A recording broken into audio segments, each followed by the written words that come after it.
Welcome to another episode of Summoning Insight here on Insight on Esports. We've got YamatoCannon today. We only have one guest because it's one of those times where we can actually talk about multiple regions. LCK, he was on the LEC broadcast, obviously spent time this year coaching the Korean team, so probably focus mostly on those. But he also watched the LCS final, so we can actually go through and discuss every region with one guest, which is, I think, going to be quite fun. So before we get into YamatoCannon and the actual games, I thought it might be interesting to read into something and then talk about a broader industry topic, Thorin. So we saw in a different game, Henry G announced that he was no longer going to be doing commentary within CSGO. And there was an implication, I think, a little Easter egg that was dropped by LEC. So they released a new song this week before the finals that implied that this was kind of this talent group's like last dance together. If you read into the lyrics, you know, might not mean anything, but I would imagine that they wouldn't write that song that way if there weren't some. Can you remember what the lyric is? Like, I don't like. Listen, I'm not here. I just didn't listen to it. I watched the VOD, you know. So. No, basically, like, you know, this is the LEC, and like this might be the last dance that they have together. Did they reference that? Yeah, they did, and so it's kind of an implication that. Well, by the way, think about it logically. Just in light of, let's not go. I won't go over it a million times, but in light of the incident they were involved in, like what, a month and a half ago, 2 months ago, wouldn't surprise me if some of them went to greener pastures, as it were. Maybe they just don't want to work with LEC anymore. Yes. I mean, I think, like you say, especially with what happened this year with, you know, them kind of putting their careers on the line, as it were, in order to talk about the Neom stuff. So I just want to talk generally about this because I think it's like really a big deal in esports overall that in the last year, like we lost Jat to coaching Team Liquid, we lost Papa Smithy to GMing 100 Thieves, and that's just in League of Legends. Recently, the top two. Have him back, to be fair, but you know, at this point in time, you know, fair enough. Just saying. But I mean, if you look at other scenes as well, like Counter-Strike probably lost the top 2 color commentators in the entire game right now, which is really surprising. So. What's your take on this? Because I think it's an issue that we're going to persistently see in the industry. And obviously, like, I've taken a big step back from casting. You yourself don't do as many events as you used to. So let's talk about it. What do you think about all of these casters kind of moving away from commentary? And is it even a plausible long-term career right now? I think the key to me is, look, if you had to make some sort of like a demographic Venn diagram of who is leaving, it's not anyone who just came in the last 1 to 2 years. Even if they were like, we're talking about the best people, even if there's someone, you know, there's people who've been very fast risers. It's all people who are veterans, either even veterans of on-camera talent. They're even usually veterans of the leagues they've worked in. So I think basically they're the symptom of the disease that ails the talent and production side of the scene. And the problem is, this is something I was actually discussing on the CSGO side on a podcast that's actually forthcoming, where basically I said one of the problems in terms of the TOs, tournament organizers, so in this case, Riot and LEC, and my games, obviously ESL or Blast or Flashpoint, one of the problems I see is that basically when the top talent say, I'm unhappy, I want something to change, or I want something extra, like I want more creative input, or I would like a better salary, or I want security in my job, or let's build a partnership, something like this, right? The problem is, not only is there another guy, usually if you're a veteran and you know very, very in depth the scene, there's a big world of difference, in my opinion, between Papa Smithy and anyone else who's casting LCK now. But to a fan, there isn't. Like, actually, that's the difference to them. They think it's Coke and Pepsi. It's like, well, you know, I like one, but yeah, I could have the other. If you go to a restaurant and they go, oh, everyone have Pepsi here, no one gets up and leaves. You just go, all right, just have a Pepsi instead of Coke. So the problem is, the perception with TOs goes like this, like, well, why are you complaining? Like, that's a bit ungrateful, isn't it? You know, I gave you this e-sport. You make thousands each day. You used to make hundreds. Why are you upset? And they don't seem to get, it's because we've been in this game for so long. And so if it feels like we're stuck in purgatory, going through the same cycle over and over again, well, yeah, you know what? The new guy who comes in, who's pretty good, but he's not quite there. He's a few years away.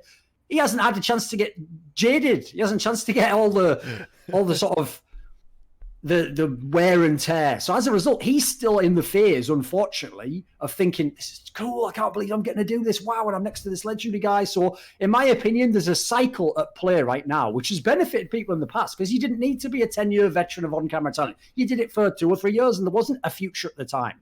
But unfortunately, if this is going to be a career where, as you're kind of alluding to, like basically the question would be, why are the best on-camera talent, why aren't they like 30-year veterans? Why aren't they going to be people who are going to be here in 40 years? Because by the way, even people like me who love doing it, I'm probably not going to be on camera doing events in 40 years, unless it's just my event maybe. So I think basically we're the symptom of some of the problems. It's just that it's not like it's an overall rot that's wrecking everyone. It isn't. And in fact, even if you're on camera, it could be pretty good most of the time. But there are certain key problems that are never being addressed. I think most of the individuals you're talking about probably had these issues.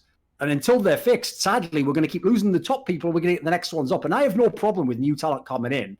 But I'll just give you this analogy. If a really great player, so a great example would be Uzi, because, I mean, he's still a very good player last year and he's retired now. Right? When Uzi retired, one extra AD carry got to be a starter in the LPL. Can anyone name him? Was he as good as Uzi? Is he a starter? No, he's none of these things. Nothing against that guy, but he didn't take Uzi's spot. He just was given it.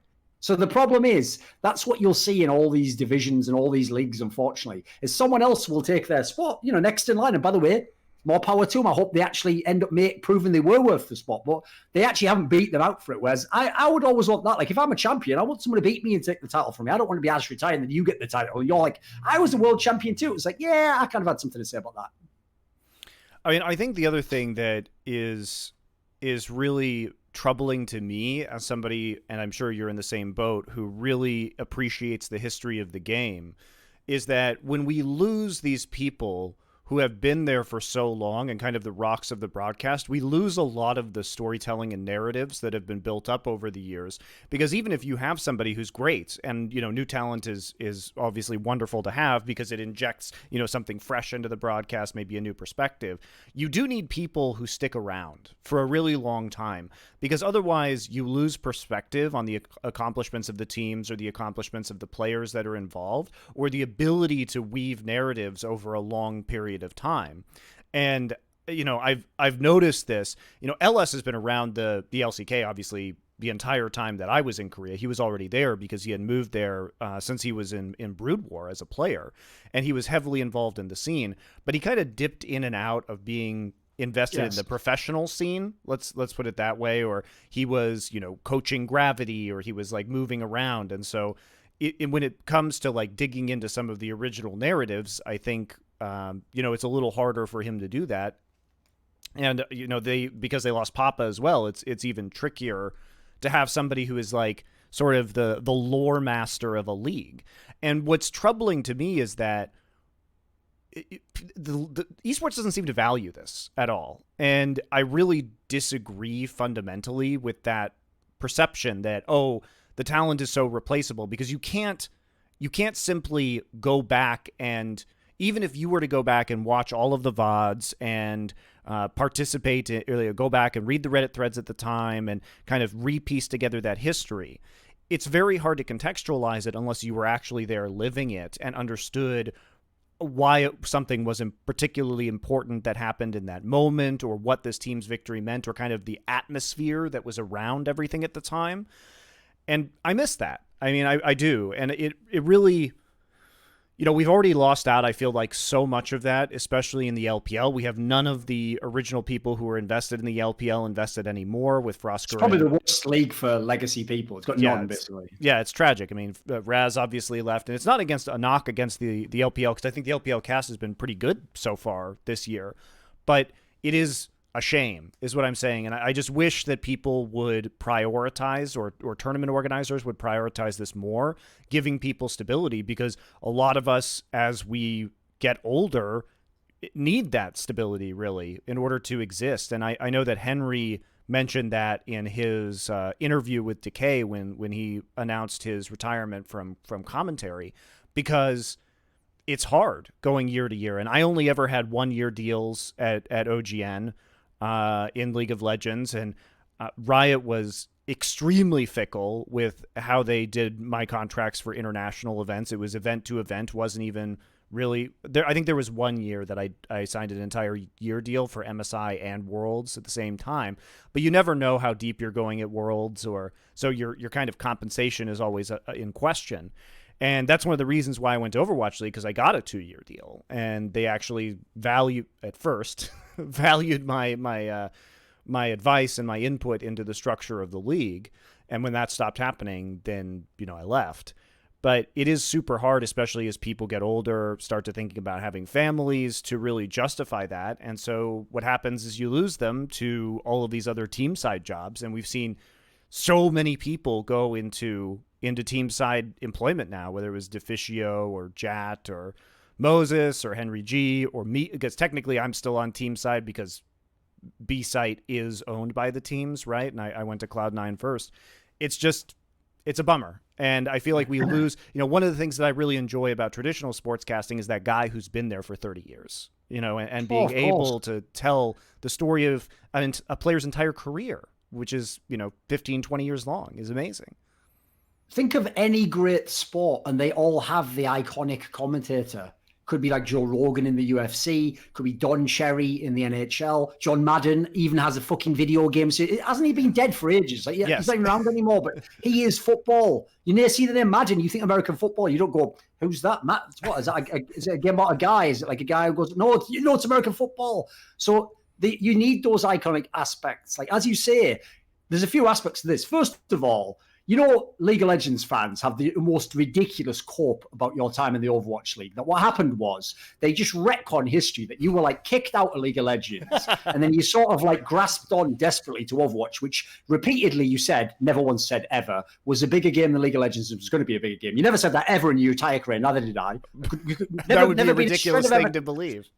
As I always say, here's how you know if there's evidence, they link it. If there isn't, there's not on the entire internet. That's why they didn't link it, because the evidence would be the case closed, wouldn't be damning. So when you went to Overwatch League, right, they have to cope that it wasn't a good deal, it wasn't great, right? The same fans, if I was to post a story, I see it all the time in like the NFL subreddit, whenever there's a story like, team signs backup quarterback, which famously you're almost never going to play unless it's a really horrendous injury. But obviously, like even the league minimum is you're probably making a few $100,000 a year, maybe even $1 million or something. There'll always be those comments like, I'd take that deal just to sit around and do nothing.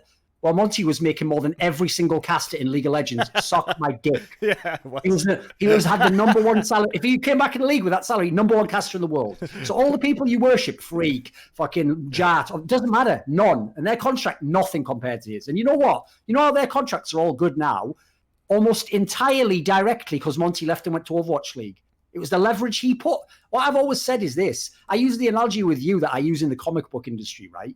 A lot of people in the comic book industry who are like darlings of the industry, they're the top writers, they've been with DC or Marvel for 20 years. They like to talk shit on Alan Moore, right?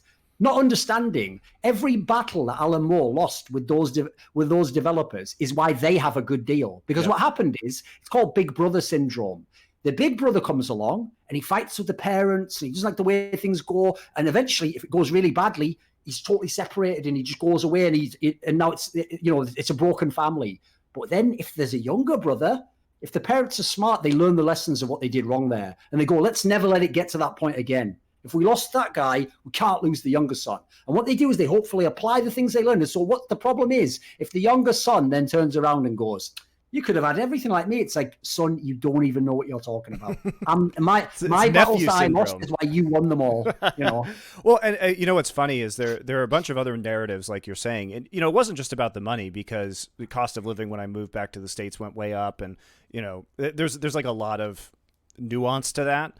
But it was also just about the fact that I was a consultant and I had a lot of say in the way that Overwatch League was developed. And I was very interested in moving my career in that direction because I see shaping esports as my long-term goal. I can only have so much effect on the industry when I'm commentating, but I can do a lot more good and bigger things if I'm actually shaping the way that these competitions are operated.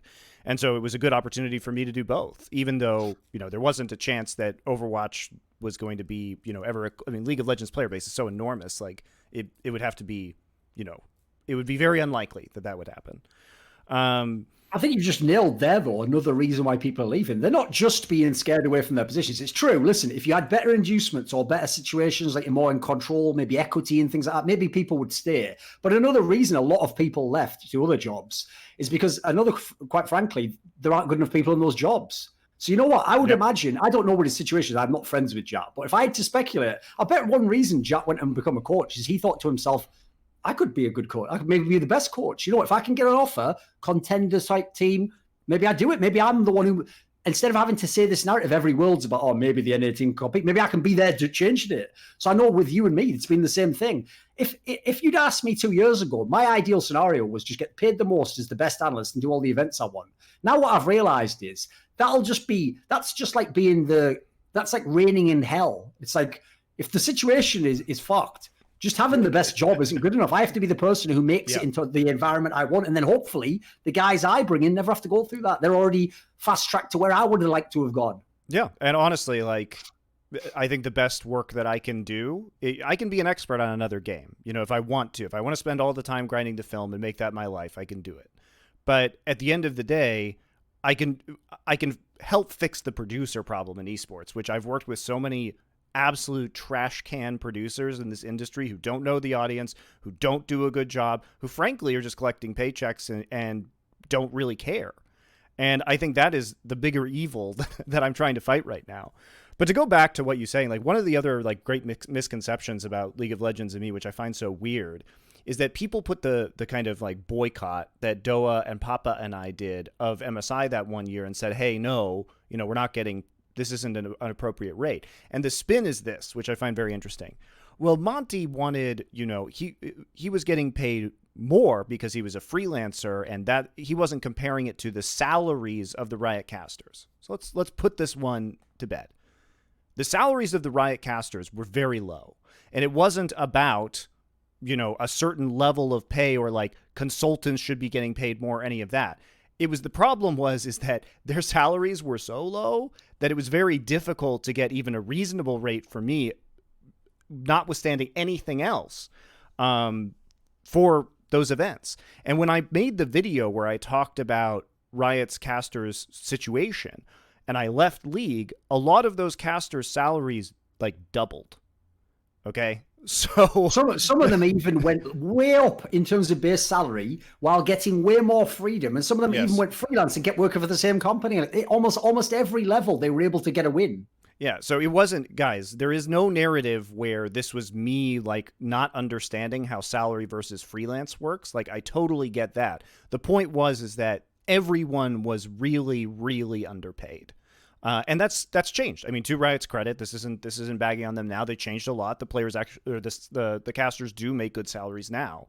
But at the time, it was, let's just say, like, the size of the market was not indicative of what people were being paid. In fact, like, you know, at Worlds in 2013, I was paid almost nothing to do that tournament. And I think if you like divide out the hours that I spent doing research, being on broadcast, doing every single game at 2013 Worlds, I probably was paid like, I don't know, like less than the janitors per hour at the Staples Center when I was working that event. It was not good.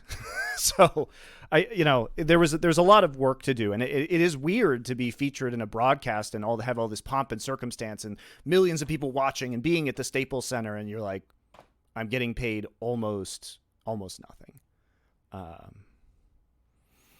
But that's changed. And again, to Riot's credit, it has changed significantly since then. And so we've seen the major work in the industry. So it's been something that has been moving slowly over time. Also, I've got a final point you might like. So a classic move, anyone who's ever worked being hired as a freelancer for any event has heard this like retort. They go, you guys used to make half what you did before. Why didn't you do that? All right, mate, can I come into your next contract negotiation? And I've got a few words I might want to say to your boss. So when some Riot executive goes, right, I'd like this much and things, I'll go, what are you talking about? You were in a little startup, like you used to make like 10 grand a year. Like you should just be happy with like 50K or whatever. Why would you want 100 grand? It's like market value is a real thing. Like there's a reason that exists. Like how are people going to talk and have this almost like socialist rhetoric of like, this is what someone deserves to be paid. And all the people who don't get much money need more money. And we need to find ways to offset things and bail people out. But then the people who are the absolute best can't get equivalent rate to the other best in their industry. That goes hand in hand. You have to think that goes hand in hand. Yeah. And, you know, I don't also mean to frame this as like a Riot specific issue, because we're talking about this across games. But I think really, truly, as an industry, we need to deeply think about how much, and fans too. And the reason why I'm bringing this up is you guys should be advocating for your favorite casters, because if you care about the history of the game and you care about the way that it's presented and you care about that longevity and hearing all the great stories of these old players, you should be fighting for the casters. You should be fighting for them to stay on the broadcast, because we're not going to have any continuity if we keep losing the best people that we have. It just fucking sucks. It really does. And it makes me sad, even as a viewer now, to see how things are proceeding. And especially, you know, that's why I was so curious about that song that the LEC released, because I think many people, especially me, have really enjoyed what the LEC has been this year and the synergy of the talent. And I think that it's brought an extraordinary amount to the broadcast, and it makes me disappointed to potentially see that, you know, changing or ending in a certain way. And it makes me sad to see people like Henry G and Moses leaving commentary in CSGO, or Jat or Papo, or people that I really enjoyed. And, you know, Jat did, I think, he's done like 5 or 6 world finals. You can't replace that. You know, that's not... Oh yeah, by the way, miss me with that whole angle of like, but there's wikis. Anyone can look up the stats, right? Think about this. Can anyone here understand the very key distinction between looking at a box score and casting the game live? Yes. Are you out of your mind? That would be like saying, instead of having to have watched all the great movies in cinema history to be a film expert, you could just read a review someone else wrote. What are you talking about? Are you out of your mind? No, you need the experience, and you can't. That's the one thing, unfortunately, a new person cannot replace you with. And if they're really diligent, maybe they can catch up. But even then, they're viewing it backwards all the time. Yes. They weren't there in the moment. Like, for example, I'll give you one final example. There's a great example of it, right? One of the ways I know if someone actually was around in the early days of League of Legends is if they tell me that, like, my favorite player from Korea, Flame, was never actually that good. Because what it means is they've gone back to a Liquipedia, it'd be Gamepedia, and they've looked at the final and gone, we got 3-0'd. You don't understand that before that, they were the most overwhelming finals favourite in the history of OGN champions. Like, that team was on a 17-game winning streak or 13-game win streak and was going to win that final. Now, they didn't, but here's the one analogy I'd give. It would be like a kid now looking up, in 2007, the Giants beat the Patriots.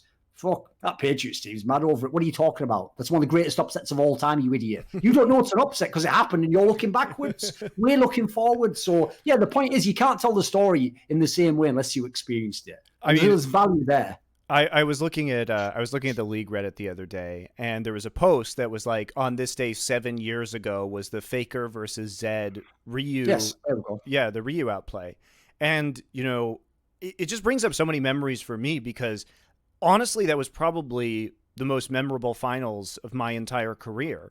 First off, it was pretty early on. It was in the first year of when I was in Korea, but it was really like the breakout performance that put Faker on the map after he had a strong debut, but he didn't win his first season of LCK.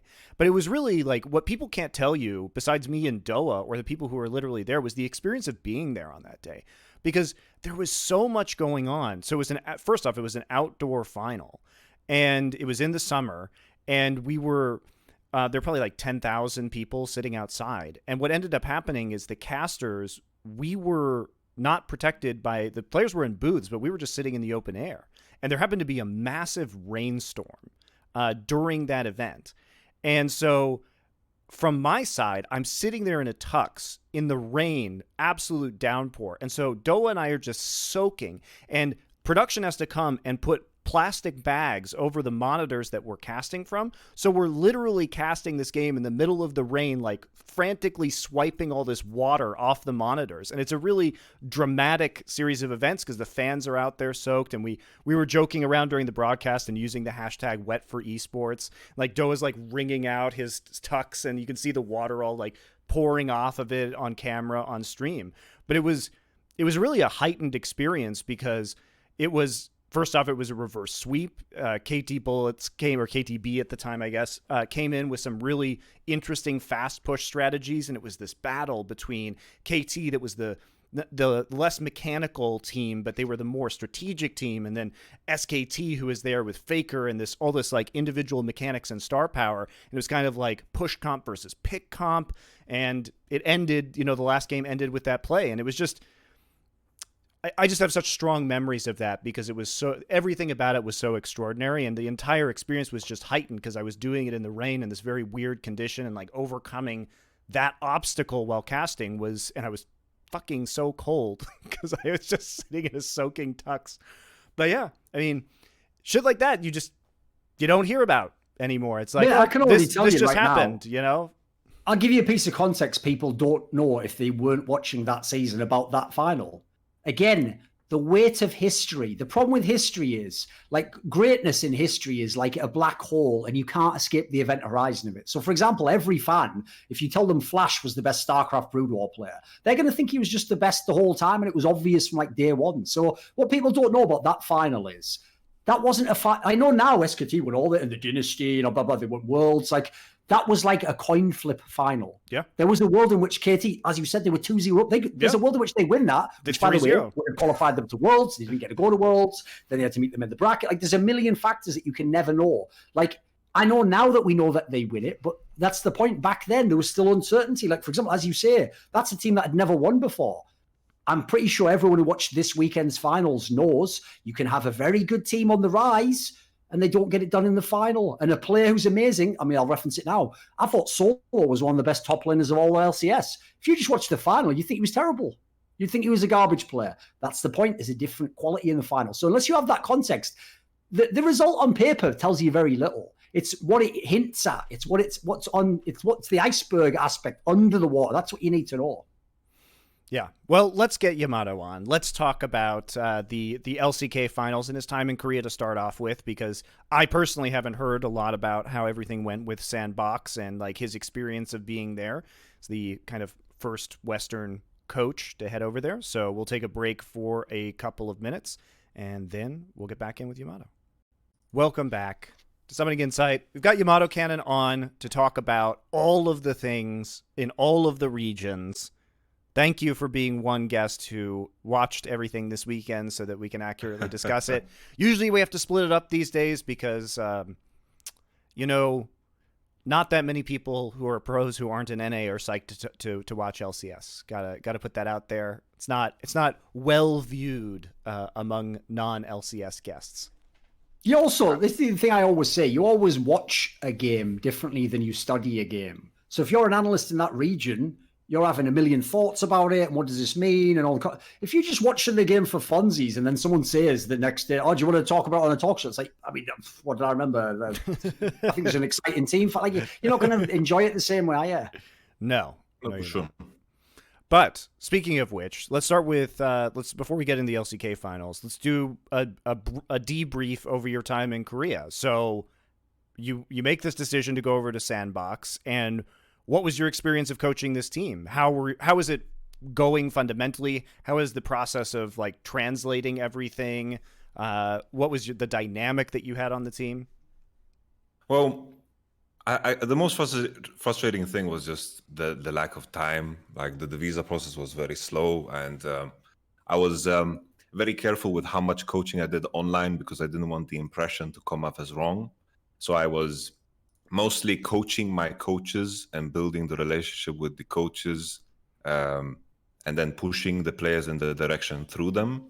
And the first day when I arrived at the gaming house, all of the players were very open-minded. They welcomed me, and they were ready for something new, because that entire year was very painful for all of the players. And I made sure that when I arrived at the gaming house, that I want to give up the impression for everyone that it's a new start, because I think usually when you have a team playing with the same players for a long time, it is very hard to break habits and to reinvent yourself. So I made sure, like, I remodeled the room, and we restructured practice in a way. And I guess the main focus for me in the beginning was just to make sure that the players open up, because the culture is in a place where authority has the only say, not the final say, just the only say. And I noticed that with time, a lot of the things that naturally I know from experience that Korean players want to hide would come up. And with this, came a lot of frustration because I wanted to, address these issues as soon as possible because I was very, very open to it. And I think with a lot of the players that I work with, a lot of them have a lot of history in Korea already. Like if you look at Summit, On Fleek, or Gorilla even, Fate was like the true rookie of the team. And he was the easiest to work with because he wasn't too much in the structure of a Korean team. And the others were not used to sharing their opinion or even creating critical thoughts about what's going on in front of them. It was almost robotic, their approach to the game. And this took a lot of work to push them in that direction where they have to think for themselves, because this is, in the end, the most valuable player. And in my opinion, because usually the game pushes in directions where, you can't really plan it, because rarely we see perfect games nowadays. By the way, I can't remember which player it was, but I saw a clip where it was like a bunch of your players on stage talking, and you were saying some stuff behind them. Do you know the clip I'm referring to? And one of your players literally says in Korean, like, what is he saying? Like, my English is so bad. Can't Gorilla translate for you, though? Because his English is very good now, from my conversations with him. So Gorilla's English is insane. Better than some of the English with the players that I've had in Europe. Like last in Vitality, speaking to Jiizuke and Attila and Portuguese and Italian or French, it's a mystery sometimes, And it was definitely easier because Gorilla does speak English. On Fleek speaks super, super good English too, but he's very shy, and with time he was starting to speak more and more. And I got that feeling from everyone. With Summit, Summit is a very, very strange pickle because he's a person that always goes on gut feeling. Because at one point, I learned specific Korean phrases just to communicate with him. And even at that point, he was confused. So it was definitely like different levels of entry with each player that I work with. And I made a decision very early on that I just want to have like the 5-man roster, and I want to focus on that alone because I came in week 3 and the time was very limited. Like everything just kind of breezed very, very fast through. Do you think that one of the reasons why Sandbox added you is because over the last few years we've seen such stagnation in the Korean playstyle? Like it's not a problem. I think we've talked about this a lot. It hasn't been a problem with the quality of their individual players, but they continue to play this very slow style that's it's from my era of Korean League of Legends. That's very vision based. Even though vision has gone down as a whole on the map, and very macro-based, even though the importance of laning and micro has been raised significantly over the last couple of years. Do you think that they're starting to look, because they haven't been able to adapt, that they're starting to try and look at coaches from outside of Korea in order to fix this issue? I think partially. I would say partially. I think also, with the franchise being on the horizon and Sandbox being in a very, very bad state, considering they were in relegations. I think trying to put something in there that creates enough of a shock to, really, really change the perception of the players is important, because if you have like a very bad season and you come into the next season with almost no break because you have to play relegation, it's very difficult to really, really recenter your mind completely unless you have something that is truly, changing the color of the water. And me coming in, not speaking Korean, and coming with my ideas, I think this was the shock that was, I guess, necessary from their point of view. I do agree that when it comes to individual players, even watching like scrimming now for a whole, whole split in Korea individually, I still could make the argument that the Korean players are a step above, from what I see on average in Europe, because I think what the culture brings to all of the Korean players is just the discipline. I didn't need to convince anyone to practice. I didn't need to convince anyone, you need to get into solo queue. What are you doing? You're watching anime right now? You're gambling on you're on poker stars? I don't have to have this conversation. I don't need to, motivate anyone to understand the amount of hours they need to put in. It's like, if you want to win, you need to live as a winner. You know, that conversation was never necessary. And I think the players that are playing in solo queue and the systems that are in place in terms of how they bring up talent too, I think is super, super strong. I'm having these conversations now with Sandbox about how we want to proceed into the next season, and T1, Genji, DRX, like any player that has any type of promise, they get picked up. Like the rosters of these teams are super, even super the subs, large. etc. Yeah, sure. Yeah, super, super large teams. And as we proceed, I know coming into the next year's teams are going to go even deeper. It's going to go even into like the diamond rankings of players, just to find like the next, player that is going to be the thing. And it's like an arms race. So I think in terms of you've seen that in talent, terms of the academies too, for people who don't know, in Korea. So there have been a bunch of, in China as well, but in both these countries, there have been basically academies that have been set up to try and train players early to then sell them to like contenders teams or challenger teams. Then you sell them to the challenger teams, sell them to the next big team. But like Element Mystic is a really good example of this, where it's like they're starting to coach them really early on now, which is interesting and good. It's very good, I think, for the scene. Well, it's like, if people don't know, that one of the teams in China that's infamous for that is the one called Young Miracles, the one that PPD owned. This team brought up Knight, Tian, Ning. Like, how many more names do you need? I can stop right there, right? Let me know which European team brought all those through. So, yeah, it's ridiculous. One thing I want to ask you about is still actually on the topic of the meta, because you obviously have a unique position in that.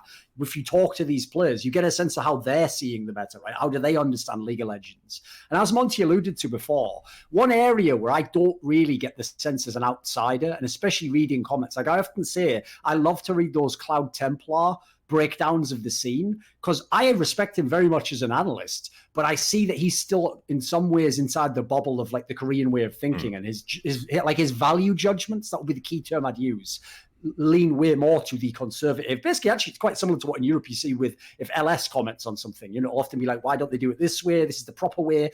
Whereas I have to say, one of the things I've seen in League of Legends the last few years is why I think the LPL reigns supreme, is League of Legends now is about which gambles do you take. It was the opposite mentality before. It was like, let's never gamble. Let's take all the 75-25 fights. Let's always back off it to 60-40. Let's never coin flip. Why would you coin flip? Korean, Chinese junglers, all they do is, they're like Two-Face. All they do is coin flip. That's how they decide everything. They just go for it. They fight over and over again. They go in the situations you cannot practice for, because you've just fought 3 skirmishes in a row that you never had in a scrim. So how do Koreans see it in that sense? Because the only team I've sort of seen that I feel like embraces that is DRX. Aside from that, even Damwon, in all the greatness of what they've been able to do, it feels a little bit more subdued in some sense. I think in terms of the meta, in terms of choices that players want to make, at least my impression in Sandbox and most of the teams in the LCK, in terms of innovating and finding the next step, it is tougher to convince players, because I have the idea of, in order for us to beat the players and the teams that are better than us at this current point in time, we need to find something that is going to be the next step. We need to break the meta. That's why at one point, we tried to pick Senna into Varus. We gave away Varus, and we got completely destructified by DRX. And I was like, ha ha ha! Why did you do this? Like, DRX was just better than us. We could have had the Varus and also lost. But this was very, very tough, because it's almost as the mindset is, I need to see it in action. I need to see others do it before I'm going to kind of make sense of it. I had a very similar conversation with Summit about, I was like, so I have a friend of mine over in Europe. He did the math on a NOR itemization. Trinity Force is clearly better than Black Cleaver, because a lot of your DPS comes from your W and the Black Cleaver stacks, etc. A simple conversation. And he's like, yeah, but other people buy Black Cleaver.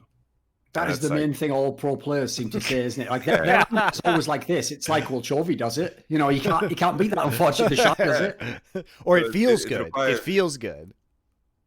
Yeah, it feels good, right? Like, to some degree, like sure, there are some arguments for Black Cleaver. Like, for example, this game, I agree. Okay, this case, you got Dove on this timer, you're based on these timers, you wouldn't reach the point where you can like skip the little gap you have between like Trinity Force and buying a Sheen, like you can't really buy Cypher Crystal, etc. There are some cases where you can buy it, So I try to keep an open mind to it. But I guess the issue, eventually, some of the things that I suggested the players started popping up, and then the trust built. But I feel like I needed like another year before they would be like willing to throw themselves into a situation where they try something completely new. But I think this is also something that I saw with a lot of the other teams, and I think the teams that were thinking the most freely were the ones that were the most successful. And I look at Damwon, I look at DRX, and I think they've taken a more loose approach to the game. And in terms of what was your initial question? Sorry, Thorin, I'm talking about like about Koreans kind of not wanting the gamble style. They want to kind of like they want to play it like it's chess, and you can know every move you want to do, and you can think on your hand. Whereas like if you look at a lot of the best teams, they're just, it's almost like off feel, intuition, reacting. I think this year, I would say it feels a lot less so, because I think now, partially because of how the gap between like the standings are very, very depicting of what the player and team strengths were, in my opinion, in LCK. And it was very clear when someone above played the others, it was kind of like a complete annihilation most of the time. Like if we played against T1, we had a really hard time. We lost in 25 minutes. And I think, at least from my impression with my players, they take a lot of inspiration from the LPL. They're watching LPL. That's what they're watching the entire day. And they are definitely inspired by it. I can see that as well in scrims. I remember in the past when we were boot camping in Korea, scrimming against Korean teams was perfect because it was as if you practice against an AI that wasn't willing to think outside the box. So you always knew what you were dealing with, and you were able to kind of test and look what you can do different. But now I feel like the approach to scrims has become really, really like we're trying to test limits. We're trying to explore what we can do in the game. And I think this year, when we're practicing as Damwon, I really had similar feelings that I had scrimming against a G2 back in 2019.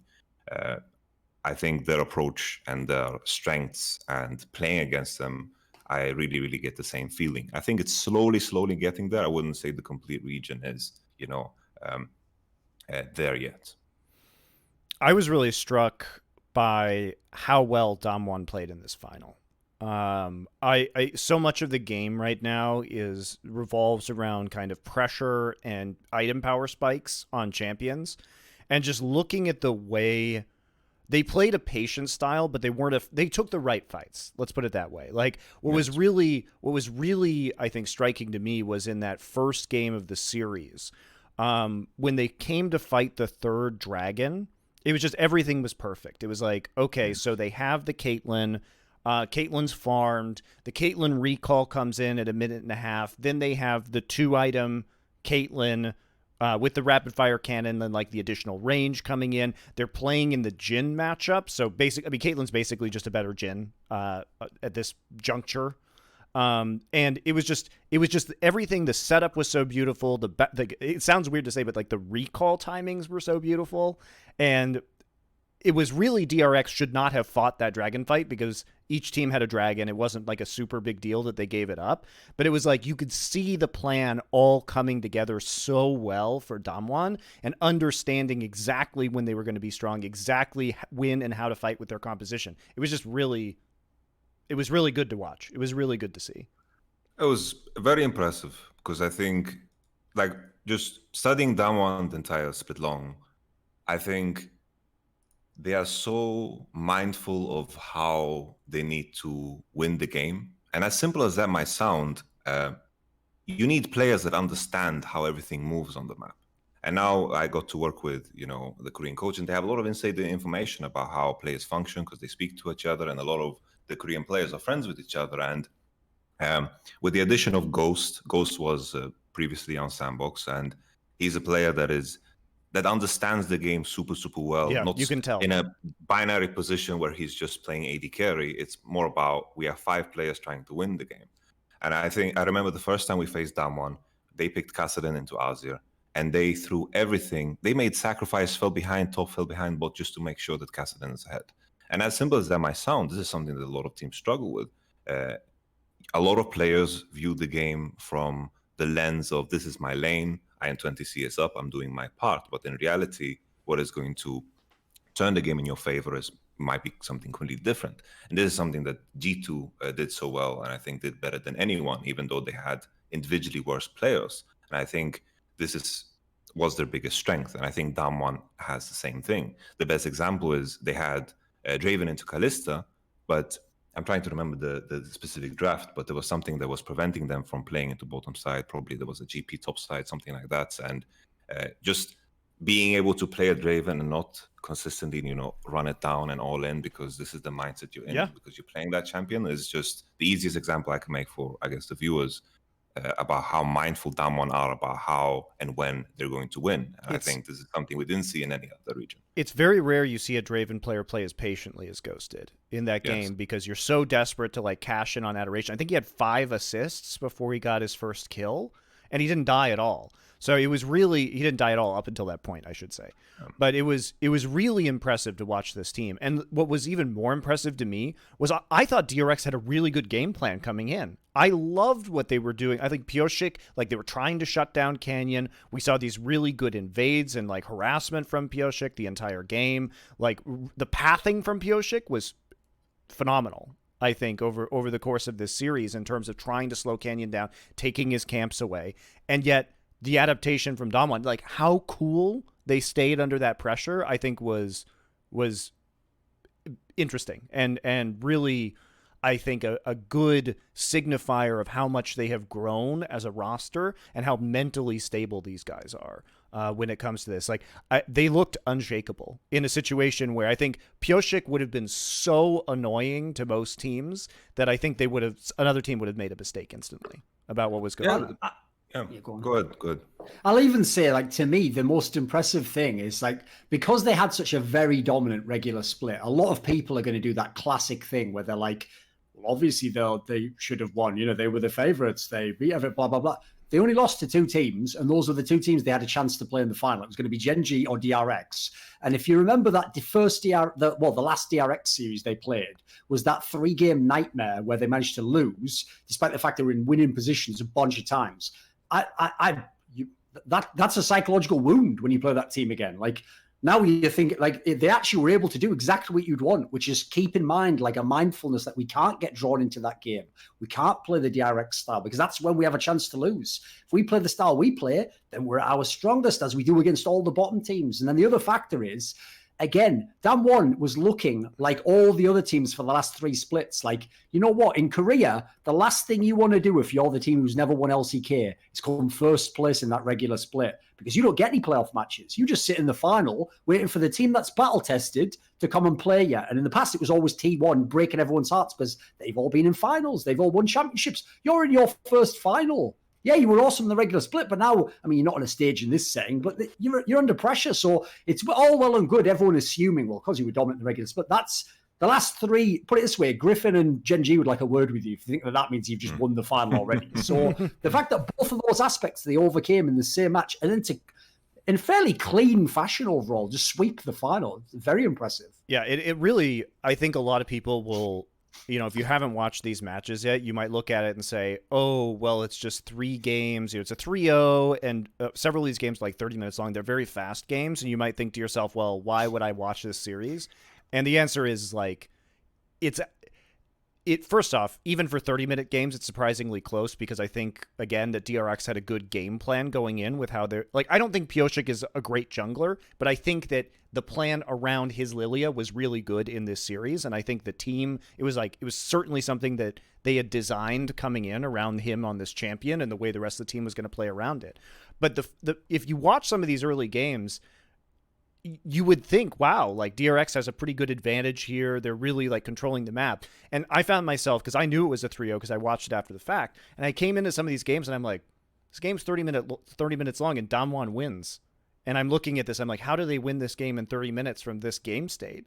And it really was just like insane timings and just not overcommitting most of the time to a lot of these engagements. It was just really impressive to watch. Even when they got behind, like there was some silliness in which game? It was one of the Nidalee games where they died early on. Yeah. Oh no, sorry, that might be in the second one. His second game, I think there were the early game shenanigans, but that was caused by Pioshik's pathing and DRX like punishing the counter pathing that Canyon was doing, which was really good by DRX, I thought. But even then, Damwon just completely stays cool, gets Naguri ahead. You know, as much as I enjoy DRX, speaking of that top lane matchup, I don't see a world where DRX wins a major championship with Thorin in the top lane. That guy is just not good. Like, put it this way, it's not even just that side though. I agree. Listen, jungle and top had their issues in this series on the DRX side, but one of the big problems, and this is going to be a problem for everyone at Worlds, is I think Damwon Gaming has the best solo laners in the world. Where's the debate? The combo of solo laners, interesting. Yeah, as in both of them. And even look at the playing style they have. One's like always wins his lane, always plays correct. The other one, the most mad pop-off player. Because that's another thing people don't understand about team building. You need to balance out strengths and weaknesses. Like you don't want, like I actually think one of the flaws of some teams is you have two players who just want to go all in all the time and 24/7 fight alter. It's if you have one of each is when I think you become the best. It's when you have like the stable force, you have the chaotic force, as it were. You balance each other out, and then you can choose who to play through. You can flex it up. I want to talk about that because I think that's an interesting statement. And I think it's hard to say who actually does. I think the top candidates for me right now would be Damwon, top esports with Knight and 369, and then you have arguably G2 with Caps and Wonder's performance recently. Caps came off a really strong split. Wonder looked really good in the finals. So I think those would be the candidates for strongest solo laners. Do you have any other teams you like to add to that mix? It's so hard to like. I guess the role I would add to that conversation is just jungle. Sure, because I think it changes everything.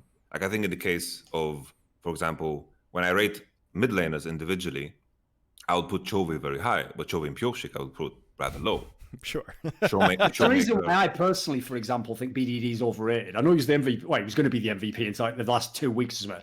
He plays with one of the best junglers though, so like I agree. I can. You have to sort of like use that as a attenuating factor, as it were.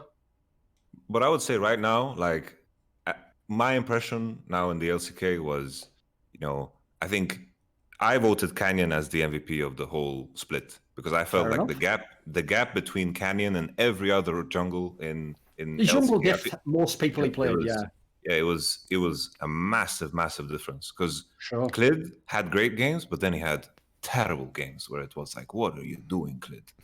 And Pioshik the same way. And then I'm trying to think of who comes next, and it's Tarzan we can't even watch Tarzan right now, which is tragic. What's going on with that, by the way?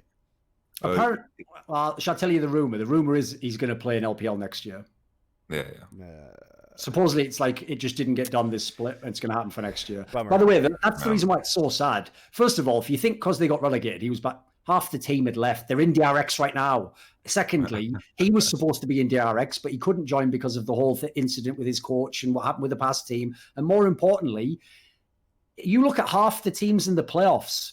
Some of these teams would have chopped their own arm off to get a jungler like Tarzan into their team. That would have been the piece. You look at DRX right now. If DRX had Tarzan, it might be a totally different game. Teams tried. I can say that much. They tried very hard. I'm sure KT was one that must have been going hard. There's a whole bunch of teams that would. Actually, I have to say, there's an angle we can go with. Maybe you want to shift it to that then, Yamato. I actually think jungle in Korea is quite weak. You got a couple of really good ones. The rest, like, listen, if Jankos thinks, he keeps doing this whole thing where even though he wins every bloody split, he goes, I'm old and bloody, I'm like, what, 26? I haven't got them, mate. You'll do well against these players. Don't worry about it. You are going to be fine against most of these guys, except for someone like Canyon. You can handle it. There's people, but Selfmade's as good as, and put it this way, Selfmade's as good as almost anyone in LCK. Heck, I think Canyon is the only one that deserves to be called world class in Korea. Cause no, definitely second half of the split, really big problems. Yeah, like they have games where they're good, but Canyon, like considering Damwon dropped 5 games, it's crazy to me. You know, Genji, we took a game of Genji, we took a game of DRX because we could view. And we could understand weaknesses. We could attack that strategically, even though on paper we were weaker. Against Damwon, fucking impossible, man. Every time we faced Damwon, we went home and we're like, that's an inspiration. You know, that's what we want to come. We didn't feel defeated in any shape or form because we just, like, there was no arguing. They were just better. There was not like a feeling of, oh, we could have done better, we could have done this. No. Damwon was just straight up better.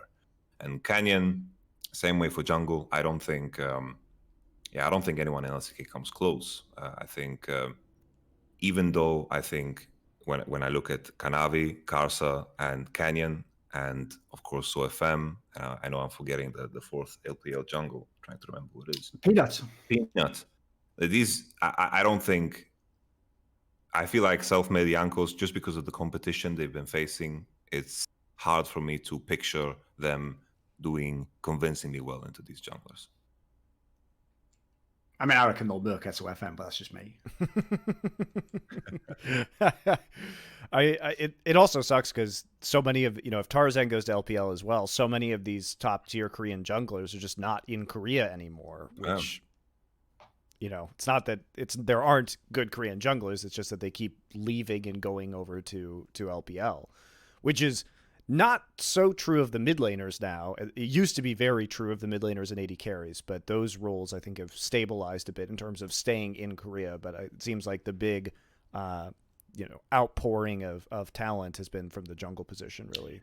By the way, obviously one of the interesting things in Korea is, even though now you see people like Showmaker really are showing us some like amazing roaming and pop-offs, it's almost like Caps-esque, some of the things he's doing. It's funny that everyone hails Chovy mainly because of his solo queue performance and his raw laning as like the god mid laner, because to me he represents like the Korean way of thinking about even lanes, of like where he's just the one who wins with the most CS and he can play all the champions and he has all the counter picks. Like, to me, that isn't necessarily what I consider like the biggest impact from mid lane. Like when you see Caps, who gives a fuck what his CS was? It's the fact he'll do the most insane shit ever on Zoe, and you can't even conceive of how he thought of the play, never mind executed the shit with his hands. So one thing I want to ask was, what was the contrast like going from Jiizuke, who is a complete madman in how he's going to play the mid lane, to traditional Korean mid lane? What was that contrast like? That must be interesting for you, right?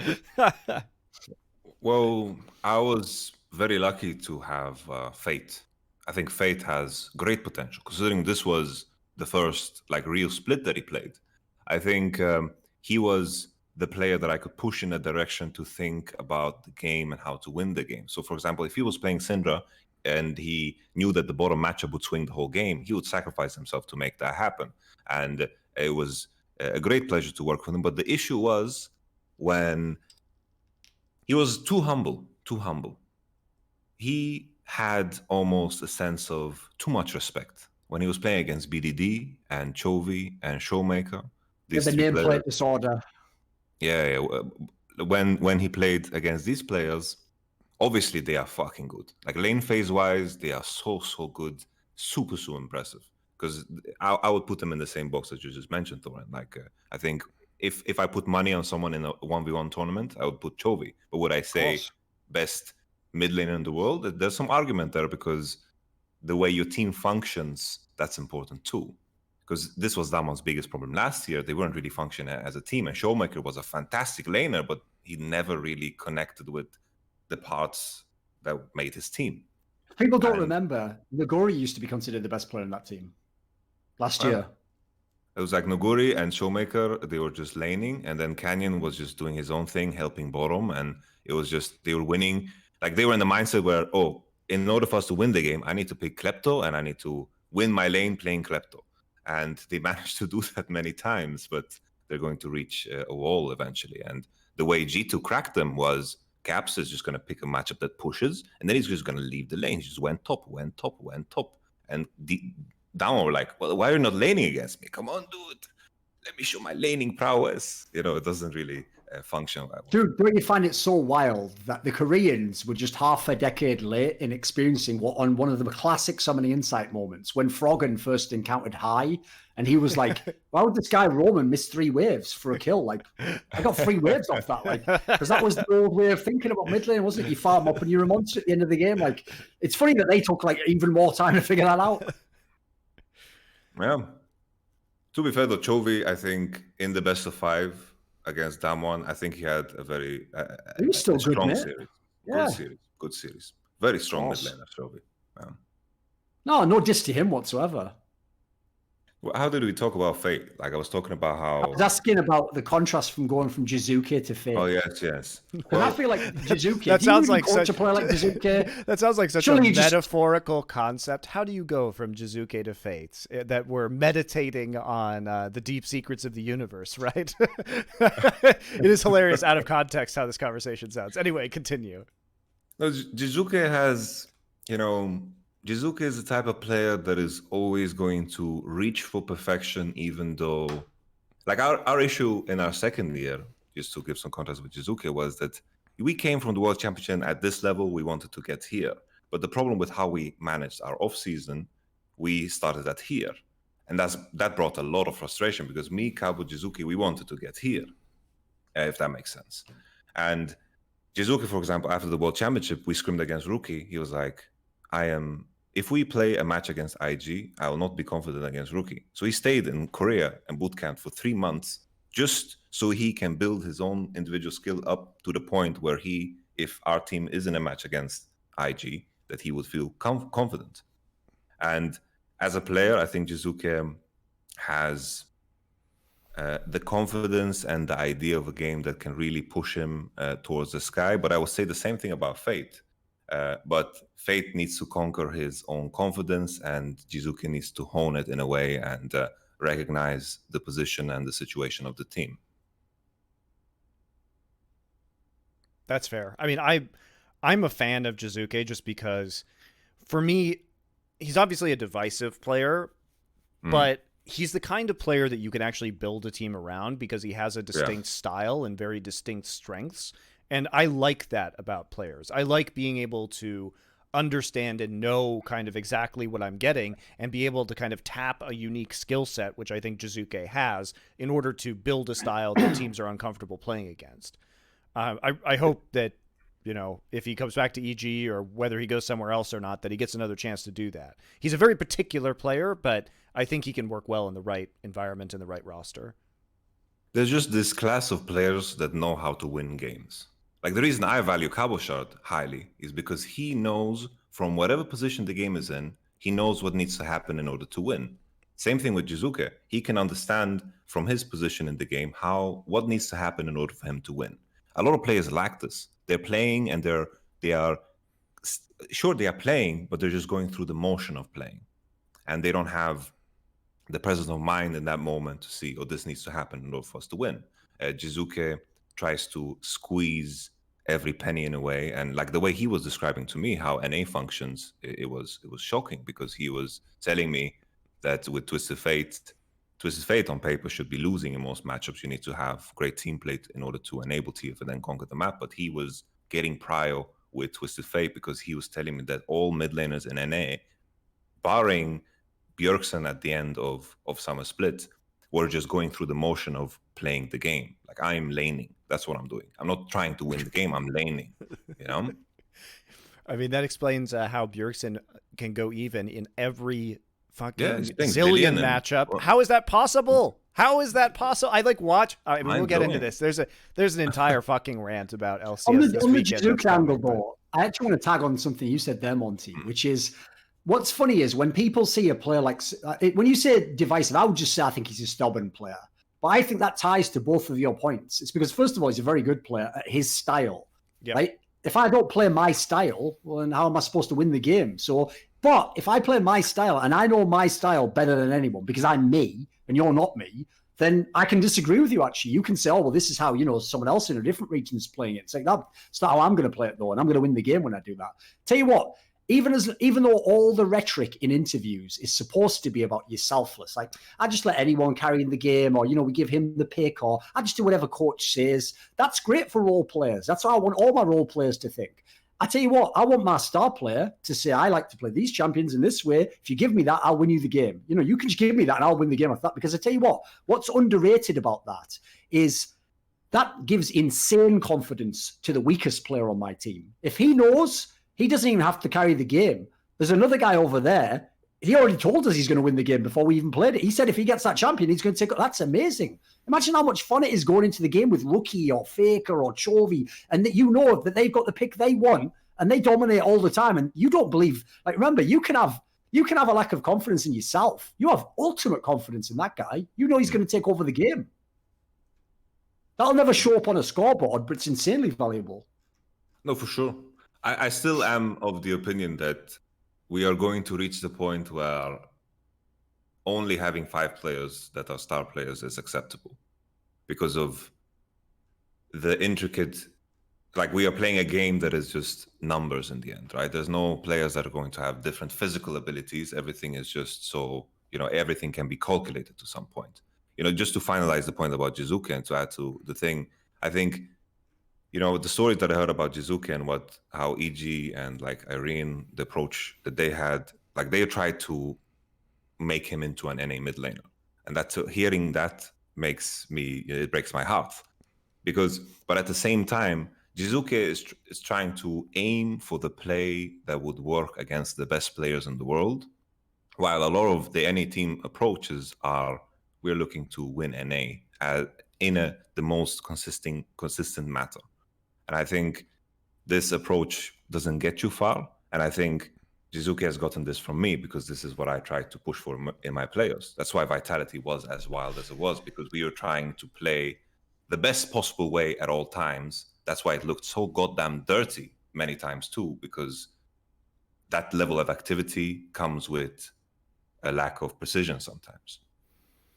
I think we really saw what you're saying play out this last weekend too with the LCS playoffs, because I mean, we can talk about it, but it was depressing. Garbage. It was League of Legends so on all levels. Bad. I mean, you don't even have to go to the finals. Even the Team Liquid series, that garbage. was it's just all garbage. I was sitting there. People having fights where the person who initiates the fight is the one that's like in the losing position. Things that like don't make any sense. Dude. Or a fight's ended and the other team's going to let 2 of you walk away, and you go, you know what? Let's just stick around and have a fight 2v4. Like things that basically, it really felt like, no joke, people just turned their brains off in the game. Like they panicked or something happened and they just turned it off and hit keys. That series in a nutshell, like, was this dragon fight. I think it was in game 4. I tweeted about it. I was like, this is one of the worst plays I've ever seen. And it was Team Liquid standing in front of a dragon and then forgetting that TSM had TPs up and then losing a player and still trying to fight when their TPs were up, and they just they keep losing one player at a time, just standing in front of the dragon pit, and then TSM just TPs back in and wins the fight and kills them. But it's like 3 minutes of TL just getting picked off, continuing to stand there instead of doing literally anything else, and then they lose a Baron as a result of this dragon fight as well. And I was just sitting there, I'm like, why did no one call to get out? Why did no one know TP timers? Why are you trying to fight 4 versus 5? The whole thing was just so mind-blowing. It was so shit. Like, these are unacceptable mistakes to make at a professional level, even in NA, that I kind of felt, and credit to TSM too for realizing this, but it just sort of felt like the entire playoffs was TSM just sitting there and waiting for the other team to int. That's how it felt. And I mean, credit to them that they realized that this was a viable strategy, that if they maintained composure and they just waited, that the teams would just feed them. But it was insane to watch in a lot of these playoffs how easy it was for TSM. And here's a trigger for you. What do you do when you take the Baron? What's the effect of the Baron? The effect of the Baron is it gives you extra stats so you can go and team fight again. Oh, we're in season 2. Fuck, cool, this is cool. No, you use it on the fucking... You know those things that you were killing before all the team fights? Those are called minions. If you use the Baron, they go into the base and you win the game. Like, Team Liquid didn't seem to understand what the Baron did. Like, the amount of times they just went and had a team fight and lost 3 people at the Baron. Like, what are you doing? This doesn't even make sense. Like, it's like you don't understand any win conditions. I will say that the finals, though, with TSM... I think that they did do a good job of having... First off, there are several things I liked about TSM. I think their drafts were interesting and good and were able to throw people off guard. I think that their game plan coming into the finals of focusing solo and realizing... I think the meta shift treated them very well, where we could get Broken Blade on the carries again, and that they had good picks and pathing in order to get Broken Blade ahead so that he could carry some of these games, and abusing solo. These are all good game plans, right? I think they were well prepared coming into these matches. Here's a factor to throw in there. Props to Doublelift for, in the space of the playoffs, becoming a good center player. He wasn't god tier or anything, but he was good on Senate. And then when he was last, he was carrying the games. Mate, he became a player that did not need all the resources, which let his top laner win the one matchup they clearly should have had the advantage on once they had those picks you're talking about. Yeah, so I think the meta shifted into their favor. We've seen over the course of the end of these playoffs, we have seen teams, generally speaking, with the strong solo lanes be making most of the plays, right? I would argue that strong solo laners, and especially top lane, has become much more relevant than it was in the spring split. We've seen a lot more carry performances out of it. And so the meta definitely favoring TSM in that regard. Like you say, Doublelift taking a more supportive role, I think helped them a lot. Bjergsen's play obviously helped them a lot as well. Spica, for a player who is a rookie, playing in that many game 5s and then delivering was impressive, right? He was getting better as the playoffs went on as well. I know he was a meme coming into playoffs, but by the end he was actually all right, especially with the pool of people left. Not the best junk. He was pretty good. Yeah. And all things considered, they came in, on back-to-back days with very different ways of playing the game, which is also impressive that they beat Liquid and then they came back the next day and had an entirely different game plan based around solo. And so credit to them for that as well, right?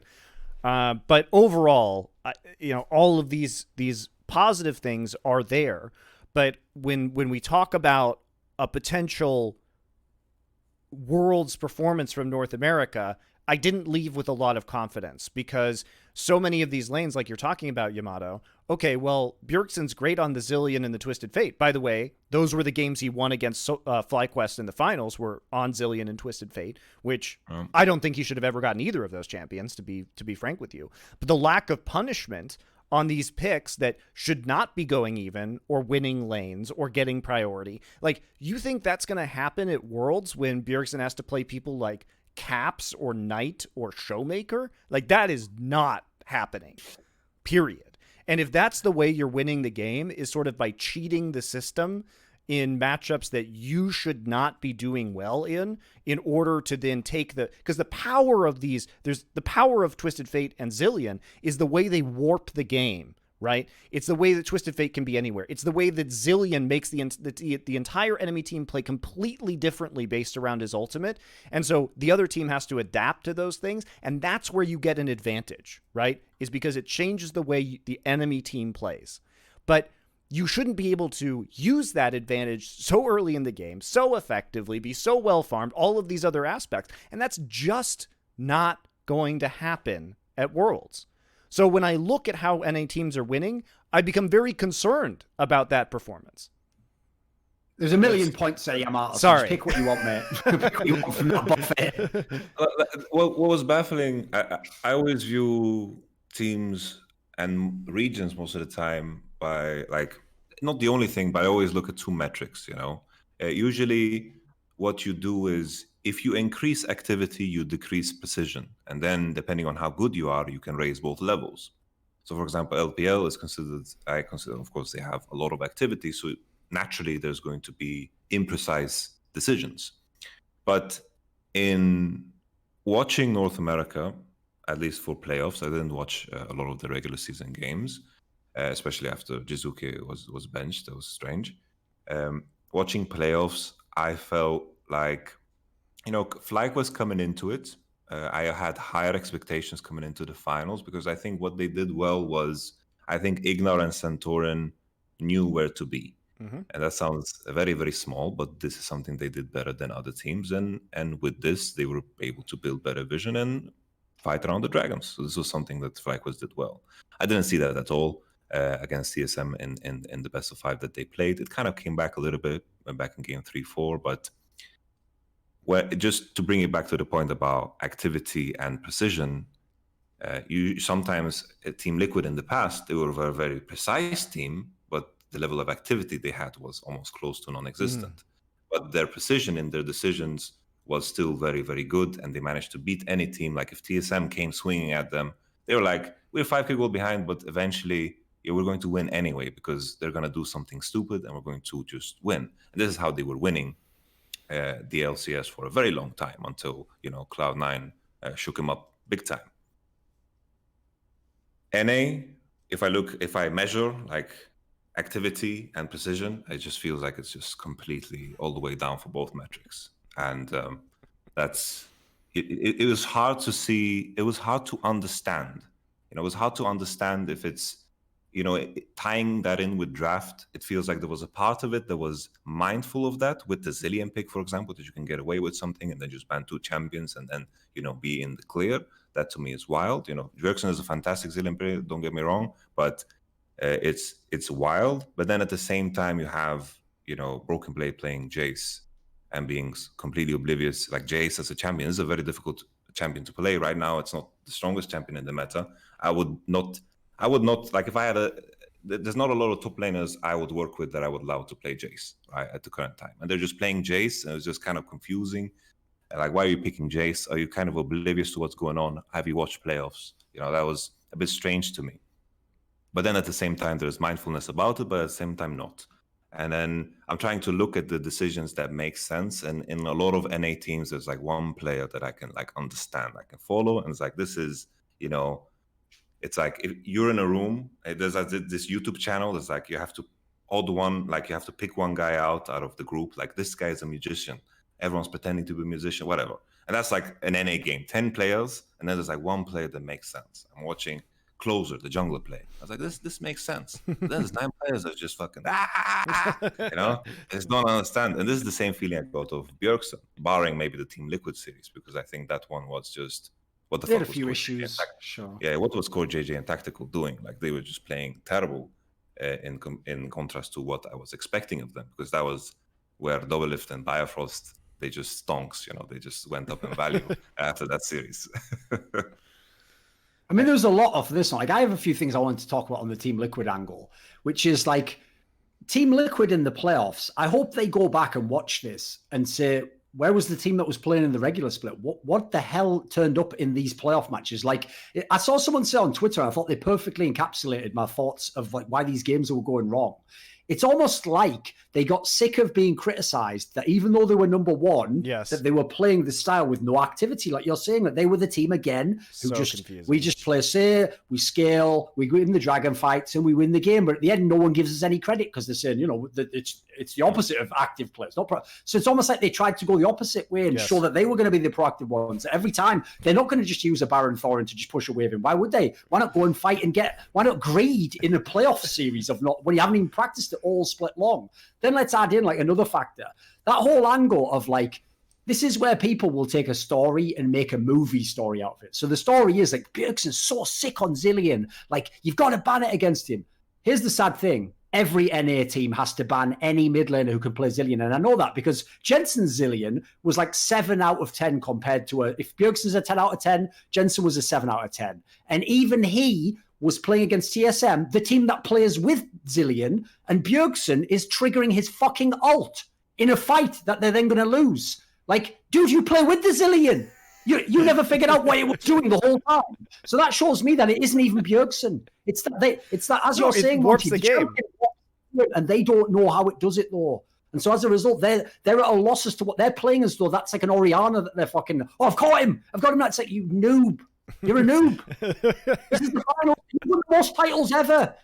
And you're doing shit like that. What is a rookie going to do in contrast? Yeah, I don't know. I think you're right. It was really weird to see them fighting so many bizarre Baron and dragons that they just had no business or were overcommitting to. And these were mistakes that they weren't making up until this point in the playoffs. It's almost like they got in their own heads about, like you're saying, about how aggressive they had to take. And as you're saying, Yamato, going back to the precision point, they lacked all precision in this series. Their defining attribute that made them good in North America was being precise on these objective timings, was being patient, and it just all went out the fucking window. And I have no idea what happened. That is a very I mean, I hope we hear something about it at some point in time, because that is clearly an internal issue that they had. Something happened in that team training facility that caused this, and it wasn't normal. It's just interesting because I guess coming into the World Championship, like if you're in a position where you're going to qualify, you're going to begin, like, what is the next step of evolution? Naturally, you want to break the mold of what you're good at and add additional things. Like the contrast of like what Rogue did coming into this series against G2. That was exactly the opposite. that was the exact opposite. They kept the precision and added additional layers. They adapted to it. the meta. They adapted to the meta and showed, promise coming into the World Championship that they can be a team that challenges. They've increased their activity, kept the precision, and with Team Liquid and Fly, of course, playing against TSM, I felt like they were worse versions of what I expected them to be, based on what the little sample size I had in playoffs. I mean, I think that's fair. I think overall, I just felt extreme disappointment across LCS. TSM, I think, did improve in certain categories, and I think that was a big part of their victory. But at the same time, it's really difficult not to be incredibly disappointed by Liquid, C9, and FlyQuest. I'll tell you something. They just all regressed massively. If Worlds started tomorrow, here's point number one that's going to be a massive issue for NA. They are fucking garbage at playing Caitlyn, and half of them have to ban the shit. Are you for real?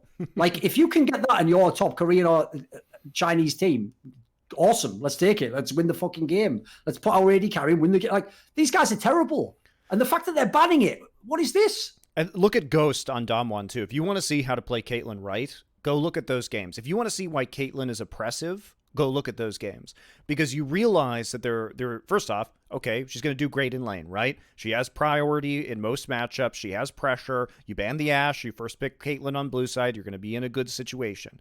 Second off, her 2-item power spike is ridiculous. It provides everything you would want in terms of range. You can poke for free with the additional range that you get from the items. You get a huge upfront burst of damage, especially if you have a headshot loaded up. You can also just front load your ultimate onto somebody to poke them off of an objective. And finally, the fucking traps. Why you have 5 of those on this champion is completely ridiculous, because look at how Ghost plays around some of these Barons with trap setups. There's no way to engage. But you can't fight some of these Barons. Like, DRX could not fight some of these Barons because of Caitlyn trap setups. And so you just get free objectives. It's bullshit. It's a bullshit champ. Mate, did you see the way Wild Turtle used Caitlyn, where he was just putting 3 traps wide out in the open, just across like the floor? Like, haha, if you were to run across here, you couldn't get it. You're an idiot, mate. No one ever triggered one of those traps ever. Like, there's brushes, you can put them in, you can lure someone. Like, it's like you're watching solo queue or something. What is this?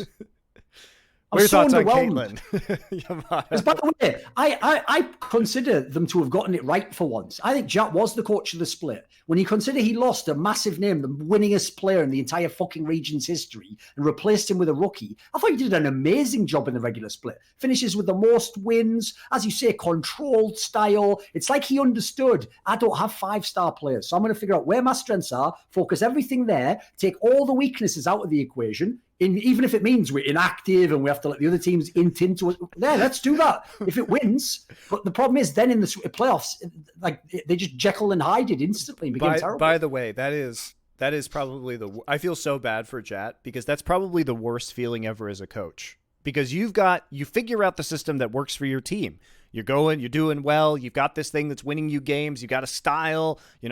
Everybody understands it. And then to have your players just throw that out the window in your most important match, that is 100. I'm sure Yamato will back me up. That is 100% the worst feeling as a coach, because you're powerless. You're powerless. It's like everything I built has just been reduced to ashes for no reason. I would just imagine that, with the history with North America going into the World Championship, getting the most out of your players and making it as precise as possible in order to consistently win a championship is very different from what you want to do in order to challenge a World Championship. And maybe the issue historically has been that individually players are just not good enough. Because in the end, they try to shake things up, and I agree with you.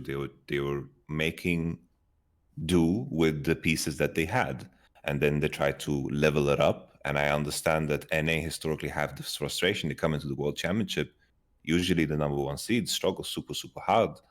They've won NA, but I think the stat is that the number 1 seed is, I think the only time the number 1 seed ever made it out was that TSM in 2014. Every other time, the number 1 seed failed to get out of groups. Yeah.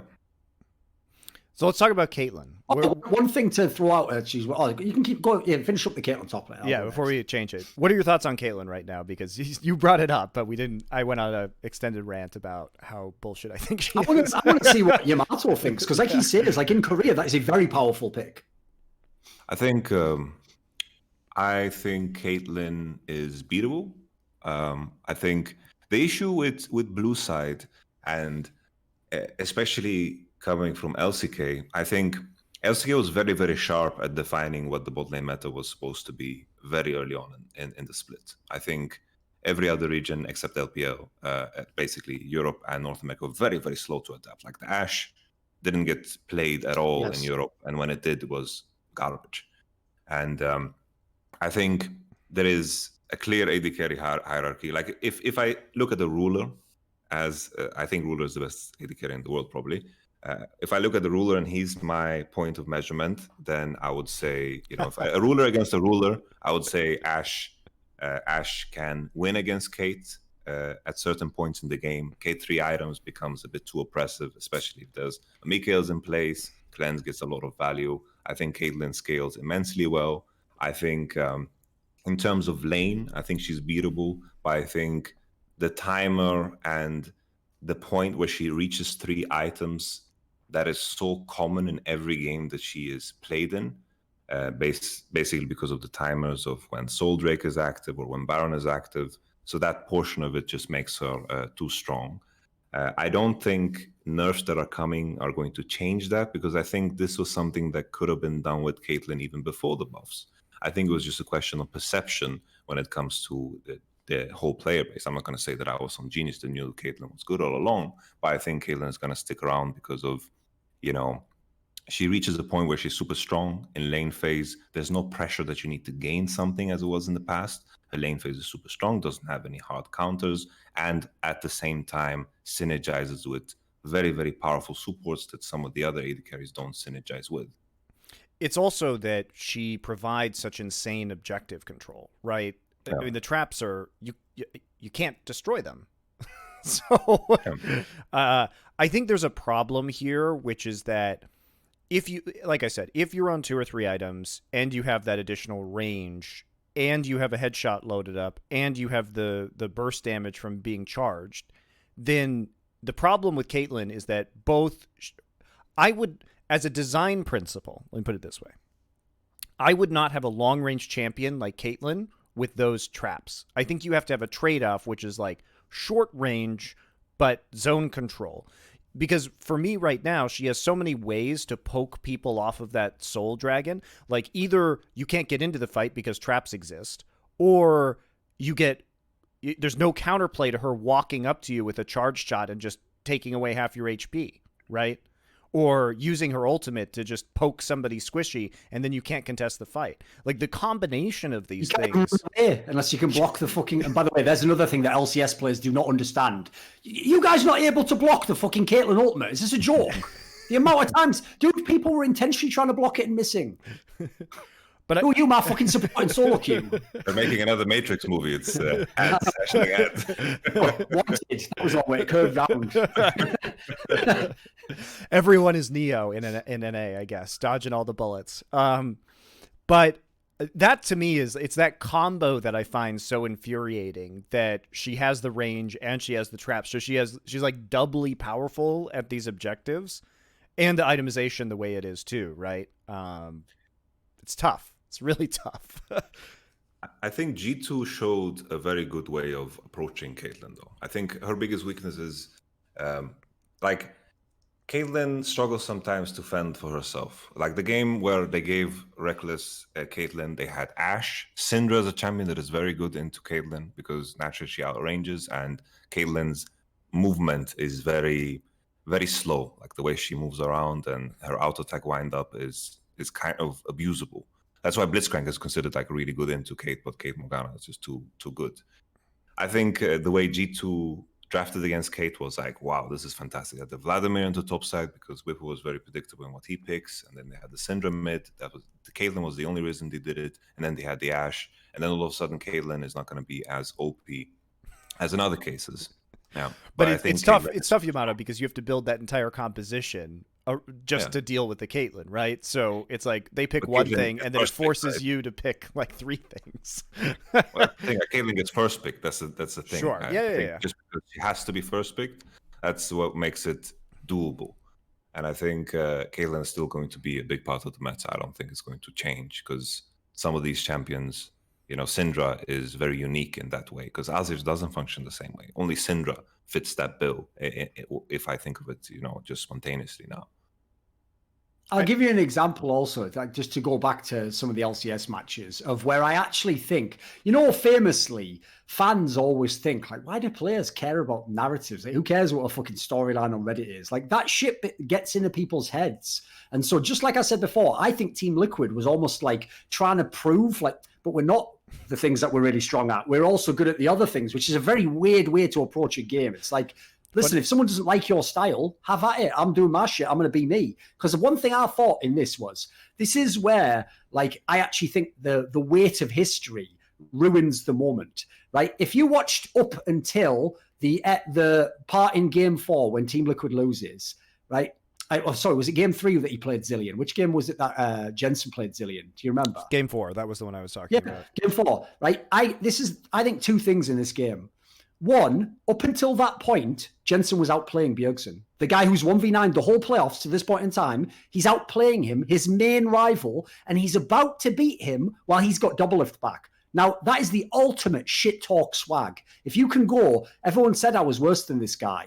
I used to lose to him when he had double lift. Now I'm beating him while he has double lift. Like, you said I only won because I had double lift. No, I beat you with him. And also, right, listen, Jensen, one of the things I always respect about him the most is I always thought he made the right champion pick. He always picks the champion he's super strong on. Because he's kind of one of those selfish mid laners, like, give me my pick, I'll win the lane, I'll do it. I think he only picked Zilean in that particular match because he thought that's the ultimate way to swag on Bjergsen and TSM. Not only am I going to beat them, and I'm going to be the better mid lane, I'm going to prove all those fans wrong, I'm going to use his pick to beat him. And in that game, if you just have almost any of the champions Jensen plays, you win the game, mate. Like, none of this shit happens because you aren't Bjergsen on Zilean. That's just silly. Again, why are you trying to prove something? The whole point is that's his fucking pocket pick.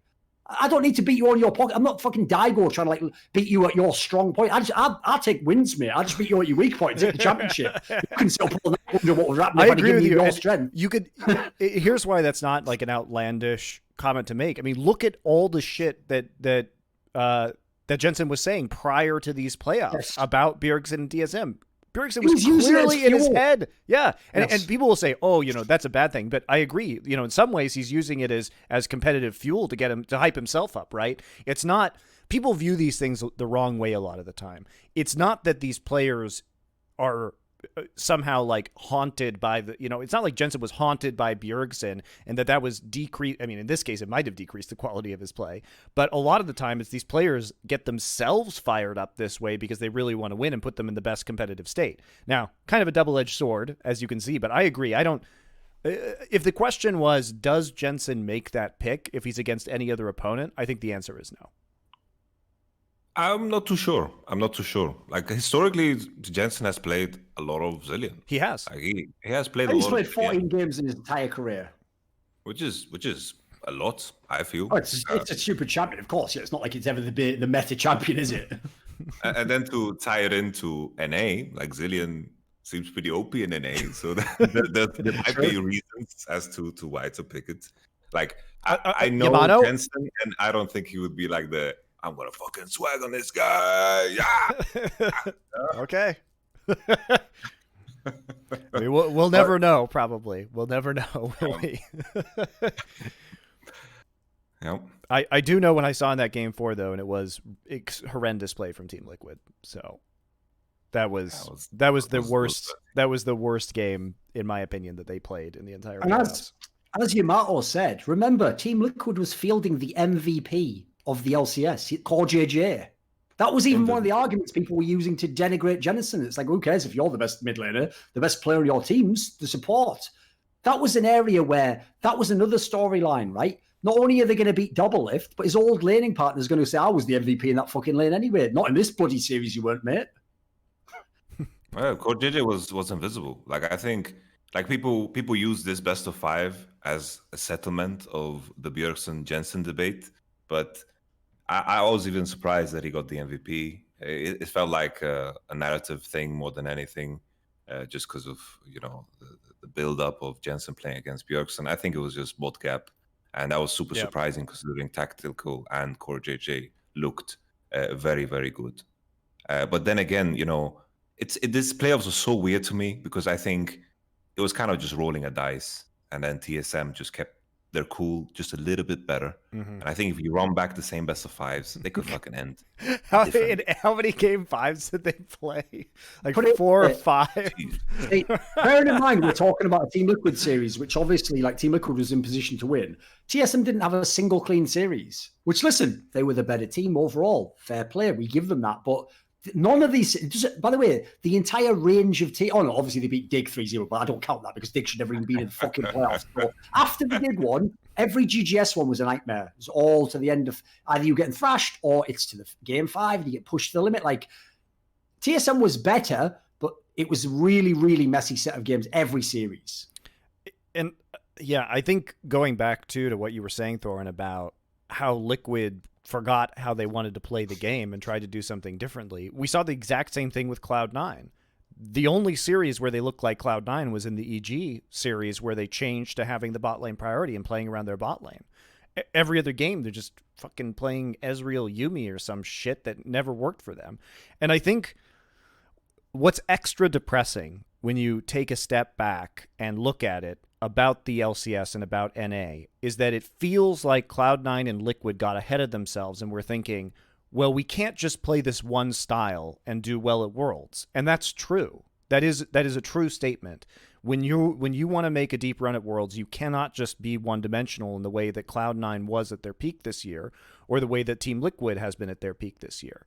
But you have to win NA first. You have to make it to Worlds in Cloud9's case in order to prove that you can do something else.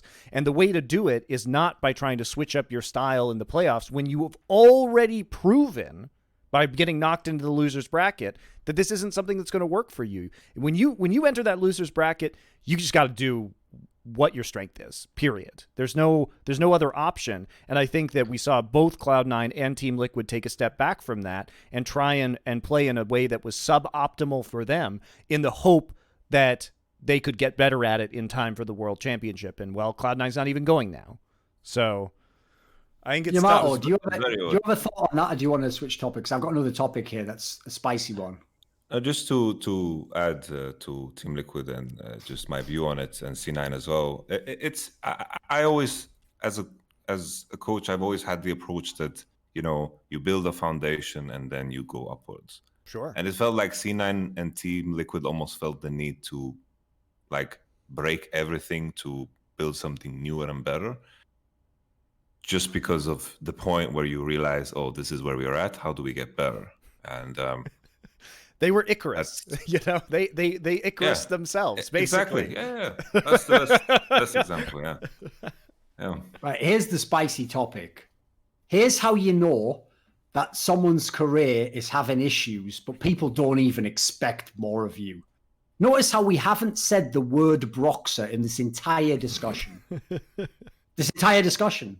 Because guess what? He was fucking garbage in this series. I'm talking really bad. Like, everyone who tried to defend him when he was in Europe, when he had some of the best players in the entire region around him, and he still looked like he was just the passenger in the back. Like, oh yeah, great driving, guys. And at the end, he's like, oh, won the race. He didn't win shit, but you were sat watching Caps win the race. You were sat watching all this shit happen. Like, he was appalling in this series. Like, it looks like he's never played with these players before. He doesn't have any connection to them. It's just in place. Like, the amount of times he's in situations that don't make sense.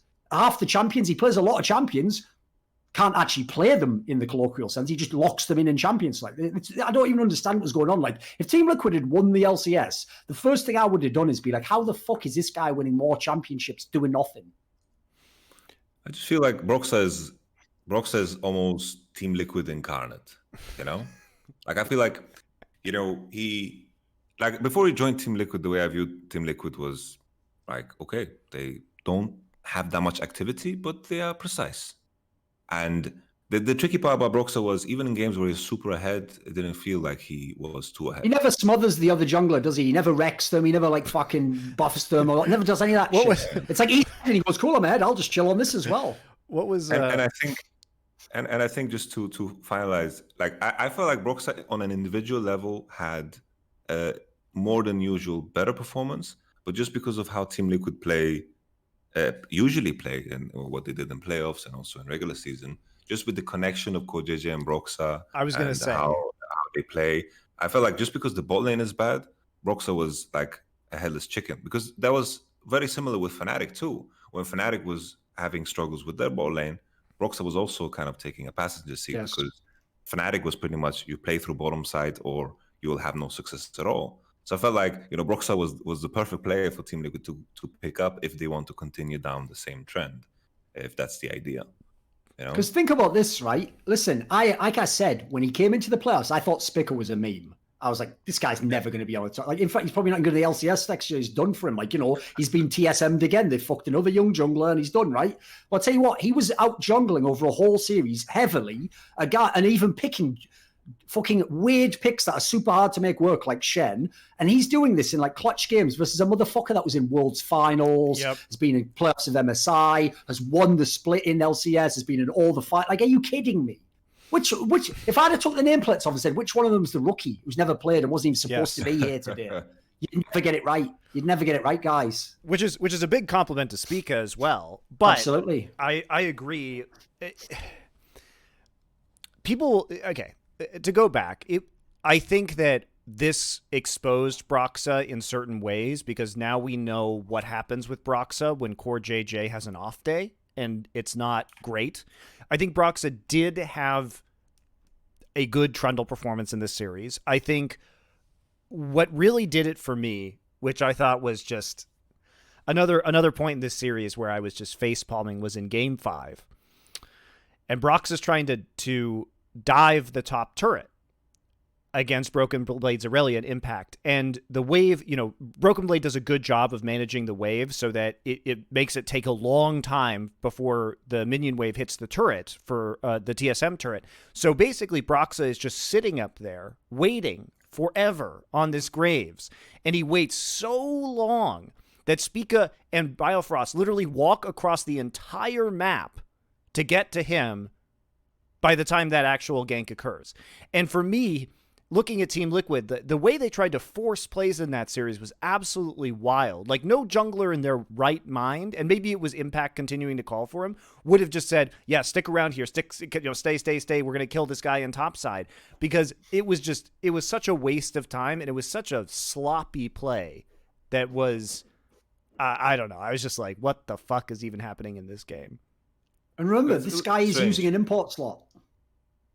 Yeah. It's just so strange because, like, Team Liquid, I just feel like their bot lane is their eyes, and their eyes were closed. And that showed in everyone else's decision-making too. Because I think individually, the top side played better than I expected. Like mid, Impact, Broxah. Individually, I thought they played better than expected. Because I look at Team Liquid as a team that just plays well together, right? Precise, decisive. They knew how to win games in a very slow fashion, and that was good enough to get them to first place in regular season. But then bot lane, it was just not there. They were just not there at all. And with that, the decision making of the team was just not there either. And I think just these players are, you know, without eyes, you're not going to have any guidance. And I think that was showing. Yeah, and it just, I agree. And it was just everything they did was so greedy. Like, what was so funny was that the end of that play was Impact literally just flash queuing him under the turret with Gangplank, and he gets the kill. And you know what? He could have done that at any point in time. Broxah had done his job of getting him low and getting him under that turret and keeping him corralled there so he couldn't recall. And it was just pure greed. So he didn't want to use Flash so badly in that top lane that he waited for the entirety of TSM to show up on that side of the map so they traded kills. It's unreal. Yeah. Like, why would you... That decisiveness was just not there. Like, if Team Liquid is diving top, you know, something is going on, you know. The Broxah Impact to be too top. It's just, like another factor. Something's going on. Another factor I would throw in is this. If you had to say who, like, two of the most stable mid laners in NA are, Jensen and Power of Evil. You know exactly what you're going to get. I never saw that Power of Evil in the final. I don't even know who that guy is who turned up. He was on his picks, and I never saw Power of Evil. It was like a different guy was there. I feel I was so pleasantly surprised by how well Spica played in contrast to Santorin in the finals. And I think that made such a big difference. Because I think the only thing Flycos figured out really was how to maneuver themselves with the super and jungle outside of dragons in order to, gain some pressure in mid, give Power of Evil space. And that's what they were doing so well. They were just funneling this energy into it. Because lane-wise, Flycos is not good. Like, so is, I think he was solid, but not a great laner. He also picks losing matchups all the time. Like, that's the thing about Solo, is that he plays into losing matchups to get champs like Shen, which was banned a lot this series. But he is not a selfish player, and he does things to help his other teammates get ahead. That's just what he does, which is not ideal in this meta, which is another factor. And then Wild Turtle as well, Wild Turtle Ignar, like if Ignar's roaming a lot, it means that he thinks, his AD is not good enough to win lanes with, Because when he was playing with Upset, he was just playing for Upset, And Trick was coming to Upset. But when he's playing with the worst AD carry, then, he's bolting it, And this was what FlyQuest did so well. But at the same time, Team SM coming into that series, I just felt like they could almost combat that, especially in the first 2 games. And I think this took everyone by surprise, because I think individually Bjergsen is just better than Power of Evil. Yeah. Let's talk about LEC. I'm bored with this. I really LCS was everything was so sad. TSM, I think the summary of this is TSM definitely stepped up and improved over the course of playoffs, had solid game plans, had surprising picks, knew what their opponents' weaknesses were, and all credit to them for that.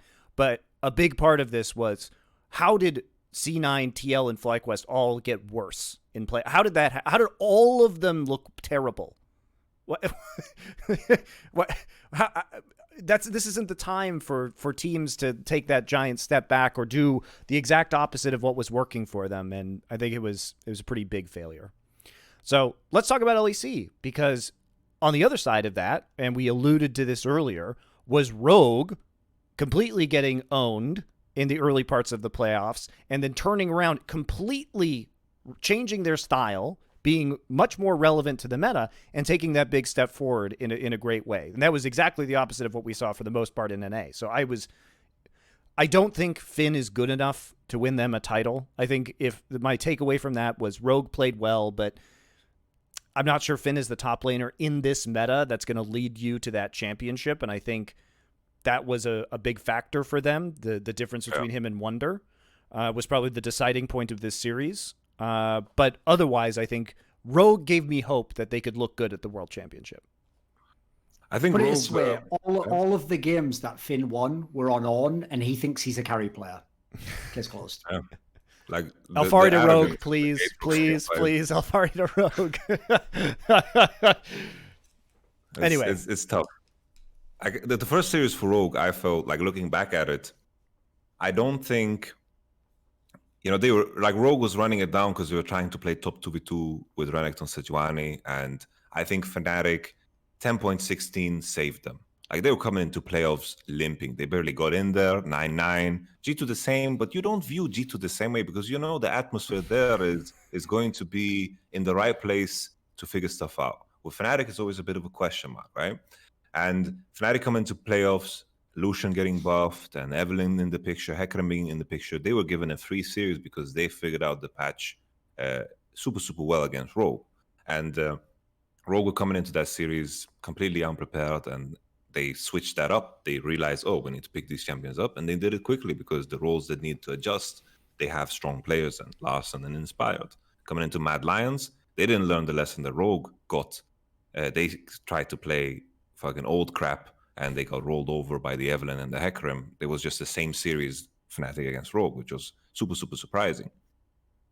What I'm getting at is, I felt like Rogue, in a case where they had a better top laner, this weekend, I felt like they were the strongest team in Europe, if they had a better top laner. Yeah, I think that's fair. I think we also can't gloss over the fact that a lot of that Rogue G2 series was super sloppy. There were a lot of mistakes. Entire playoffs, honestly. Well, I think that one was particularly egregious at times. Yes. To continue your analogy, like the way I think about G2 when you say, oh yeah, they're going to show up and do a good job. G2 are sort of like the rock stars of League of Legends. They're missing band practice because they're hungover. They're drunk half the time. They're doing completely insane shit. They can't be relied upon to do anything besides play that one show that's really important. And when they show up, they give just a masterful and insane performance. They do crazy shit on stage that you've never seen before. And that's what's thrilling about G2. They can flip the switch. Yes. I know that cliche is, the difference is they have a switch and they choose when they flip it. Fnatic's trying to invent a switch on the fly. Yeah. Or doesn't even know if there is a switch. They just figure out looking, fuck, is there anything around here? G2's just like, right, are we all serious now? Yeah, good, right, now we win. It compares to the Korean teams being the ultra disciplined classical pianist, right? Where you've got the sheet music. It may be super hard to play, but you're gonna get through that piece through insane practice and precision, right? And G2 is just like hopped up on God knows how many drugs and just wasted half the time. But, they're going to put on some sort of chaotic, wild masterpiece performance rocking out with an electric guitar. And that's what we love about G2, right? So I agree. That's why we don't count them out going in. But Fnatic looked like, we've been over this before, but they lost to every single playoff team except for SK coming into it in their last match. And then also with SK, it was a meaningless game that the result didn't matter to either team. So we don't even really count it, right? Yeah, I just Fnatic were very, very fortunate because people talking about massive adjustments that they made, and I think they got a lot of a momentum beating Rogue in the way they did. Because I think that team, I would guess, because this is pure speculation, that is a more emotional team. So winning 3-0 is going to mean a lot to them. But I think coming into the finals, I was the only one that predicted 3-0. The only reason I did so was because I felt like Rogue came in with a lot of depth. The issue with Fnatic always has been their champion pool. Their champion pool has always been a problem. If you look at the individual players, Whip was very predictable. Nemesis is very predictable. Man, Lucian and Orianna's banned and you're blind picking Corki against Caps? Are you mad? And that's what you do when you're in the sight of a god. You just bow. You just bow and let them chop your head off. And then Hylissang the same way, very predictable in the way they are drafting. And they added the Lucian, the Hecarim, and when that was out of the picture, it was the same old Fnatic. And G2, no longer there was an issue of them missing out. Janko's playing these champions or anything. When these were out, it was just same old Fnatic. I think Fnatic blew their load very early on in the playoffs because even to advance as far as they did, they had to pull out and they did, I think, innovate. Like we had to see the Evelynn and we had to see the Lucian in lane, and I think they played to those strengths. But and I questioned this in a previous episode, like once you see that, you can just ban it. And then what do you have then? Like they figured out a very specific way to play to their strengths, and credit to them for that. But it was an easy read. It's an easy read for the rest of the teams, right? Because that's the only way they can play. And if you force them into something else, then you get these weird, honestly, super shitty games that we had in the finals. Yeah, like there was this draft that they did in the regular season where they picked Graves, Soraka AD carry, a TF mid, and Mordecai as a top. The thing is, they were drafting very similarly, but the meta allowed them to pick champions that just made more sense. No Soraka, Senna. In the jungle, you have a Hecarim, you have an Evelynn. They are functioning very similarly, but just because of how strong they are in the current state of the game, it allows them to play that way. And then with the momentum and the confidence that they build up from Mad Lions, I think Fnatic performed way better in comparison to regular split, because I think that 3-0 could have gone either way, because that was disgusting. That was dirty. That was very, very dirty. My 3-0 prediction came from the fact that Fnatic is very predictable in the way they draft. And I think it showed, definitely.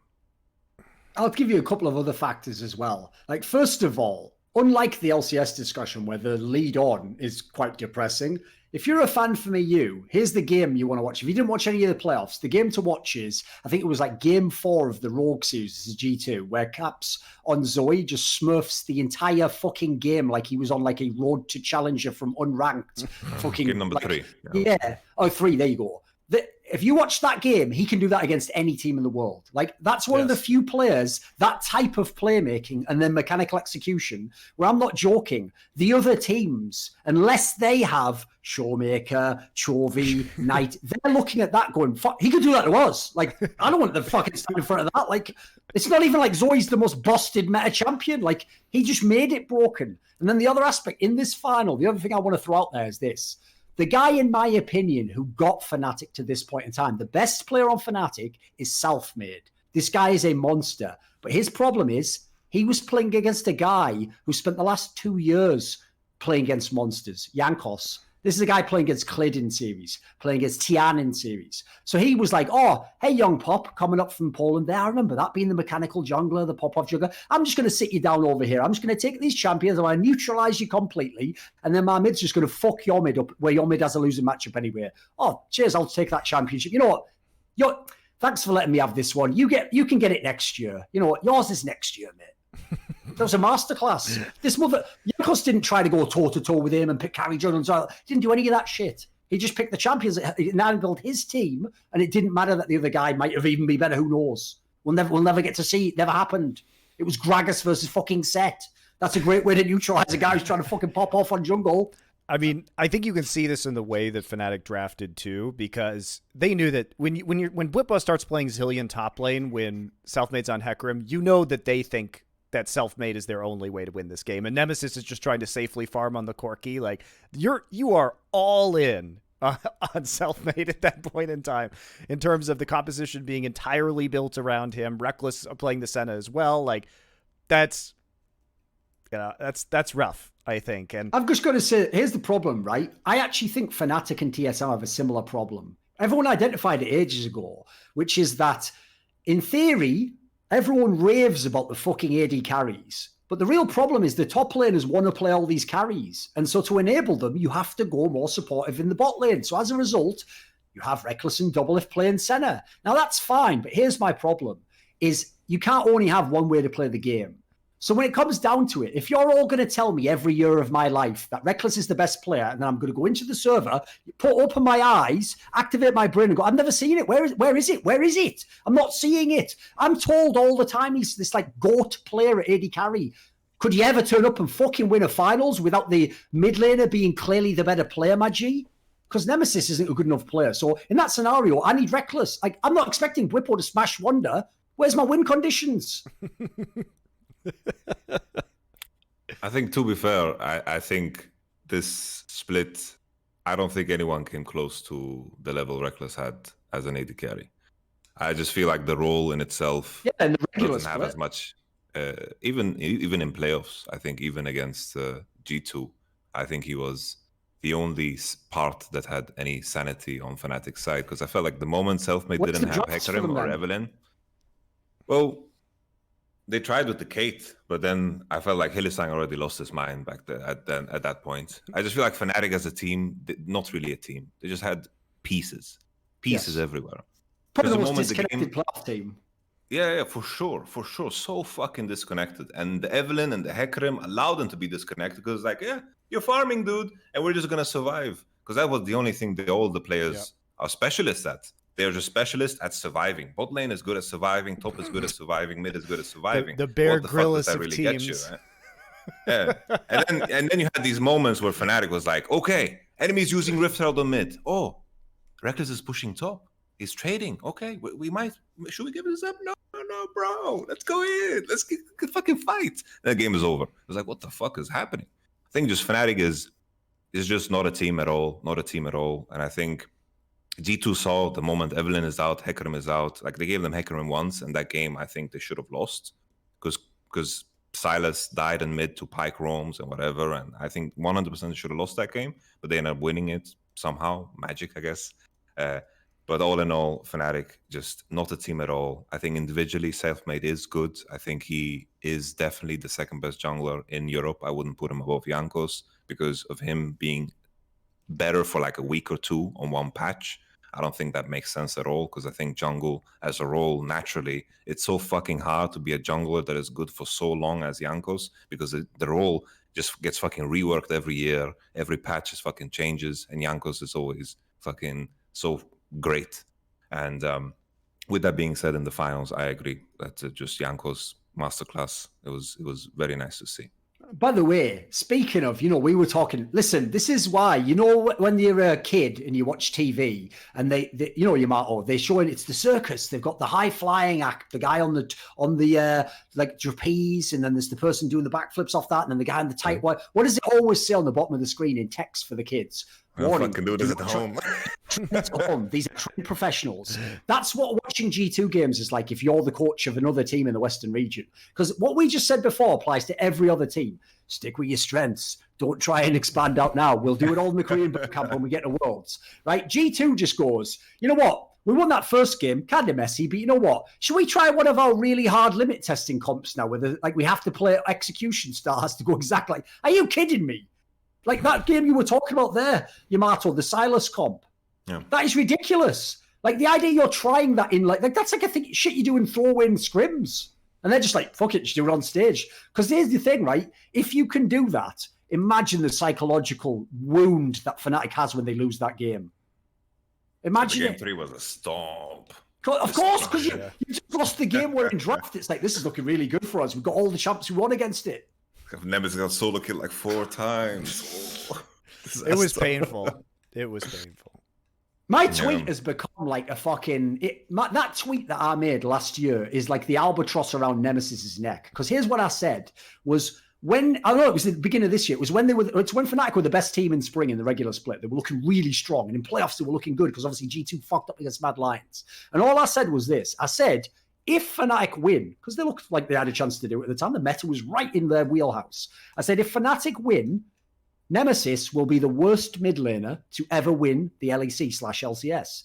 Now, what people didn't get about that, though, is I was trying to not say how shit Nemesis is. That's just part of my brand. That's just a bonus. What I was trying to point out to you, I even say it in the tweet, if you look at the people who've won mid lane, fucking monsters. The worst one is Prime Featherven. The worst. The guy who solo killed. That's the worst mid laner to win Europe. So in Europe, you have to be Expeke, Froggen, Caps, Perks. Featherven even seems like, he sort of fits in that group. Nemesis, my G, you aren't one of them. Not yet. Not right now. Not this year.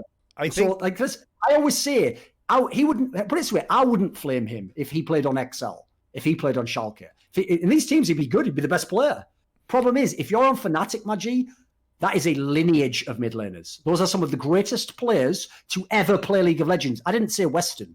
I said greatest. Like, you just can't do that. So unfortunately, you are always going to look bad in that scenario. If you replace an all-time great player, you're always going to be contrasted with them. I'm sorry, those are shoes you step into. It's also I think the problem with Nemesis is that I struggle to think about a way that Fnatic can win. It's like the conversation we had with DRX and Doran earlier, except I think it's even more pronounced because Doran can be good in like weak side tank top metas, and I could like see potentially. Look, everyone doesn't like when I say this, but I don't like Doinb as a player. Okay, Doinb won a Worlds in a very specific meta with a very specific style, and it worked. At that point in time, at that juncture in time, the stars aligned finally for Doinb, and his wacky shit was rewarded, right?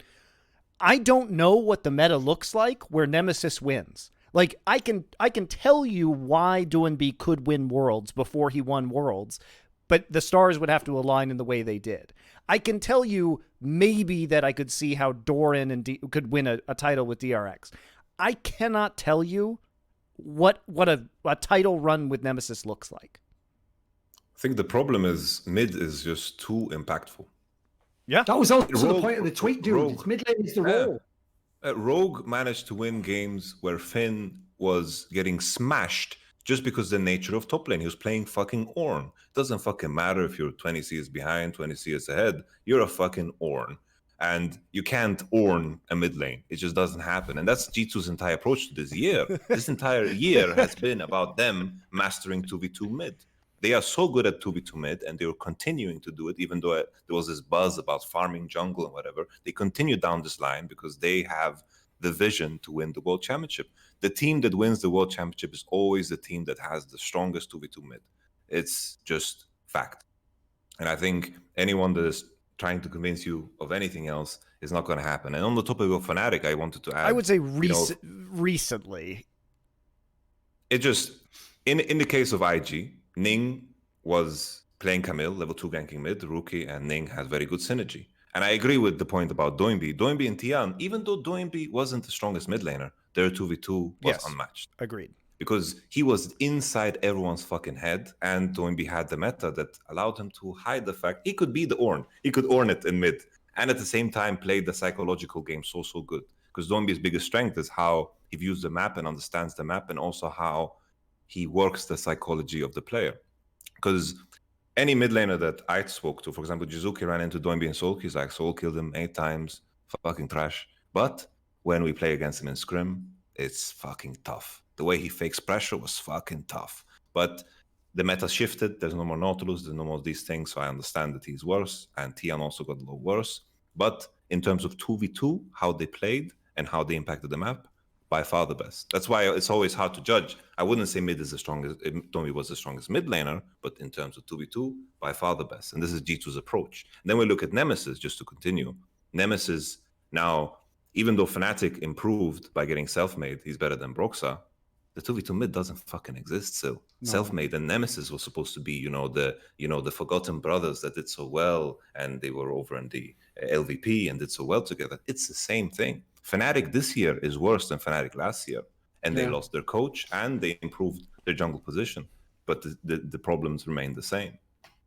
Yeah, there's one thing no one will ever say, because obviously, like, people don't ever want to flame an active coach. Now, like, I like Mithy. He was one of my favorite players. I have a lot of respect for his mind for the game. I even think his innovations is what fucking took them through the upper bracket.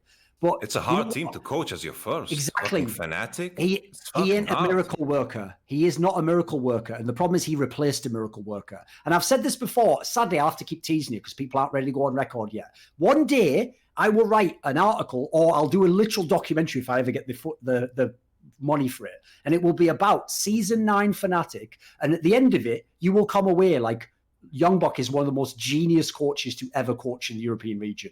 And by the way, I'll just throw this out there as a little teaser for everyone. The fact that Reckless ran that guy out of town is why I will always consider that guy a motherfucking diva. You idiot. You'll never get a coach as good as that again. Well, never again. And your team needed that badly. He was patching all those holes. He had Broxah looking competent, mate. Everything was working. You were taking G2 to the limit. It's also the fact that you can have tons of game knowledge as a coach. And if you aren't charismatic or don't know how to operate your team in terms of interpersonal communications and relationships, your knowledge is irrelevant, because it's never going to go or to the players that it needs to go to, and it's never going to take root in the players in a way that it can be effective in the game. And it's not, I don't think it's about Mithy's knowledge per se, because he is one of the most respected Western minds in League of Legends. And I know that because I've had conversations with him. He's brilliant at the game. But the ability to enact these plans or actually have your knowledge manifest in a game is an entirely different skill, entirely different.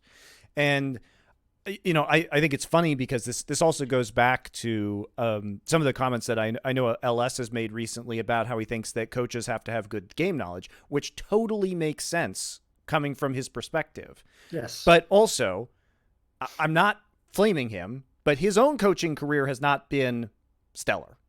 And it's not because of lack of game knowledge. It's because his method of coaching, I think, can work with specific players, but when you get into personal relationships with some of these guys, I don't think that's his strong suit. And that's not a knock against him. People have different strengths, right? And I think you can have all the game knowledge in the world, and that works if the players are open to it, or there aren't conflicts between your players, or they deal with direct criticism very well. But if that doesn't exist, then you have to have a strategy to open your players' minds to doing that. And I think if you look at some of the all-time great coaches in sports like Phil Jackson, like he is a guy who uses very weird techniques, very unorthodox techniques in order to get his players to like buy into the system. But even if, you know, we keep talking about it, but to go back to the Last Dance documentary, it was that assistant coach who was designing the offense for the Bulls. It wasn't Phil Jackson's system. Strategic Dude, system. the assistant coach actually invented that offense. Yes. That's what people don't know. Like he was like basically he was the Mithy. He was the mastermind who knew everything about the game, but you needed a different guy to translate his knowledge to a superstar who's like, I don't give a fuck about that. Give me the ball and let me go. No, you need to play the system. Help the other guy. Yeah, it was how you communicated it, basically. What Phil Jackson did was convince Michael Jordan that he wasn't the only way to win the game. And that by instituting this new offensive system, it might decrease Jordan, even so, Jordan was still like the greatest ever, right? But decrease his importance slightly, but give the team a better chance to win. And like, that is what you need sometimes within a team. And that is coaches come in many different styles. And I think people all too often think that there's one coach that is going to be the best in every single system, or that's going to work for every single group of players.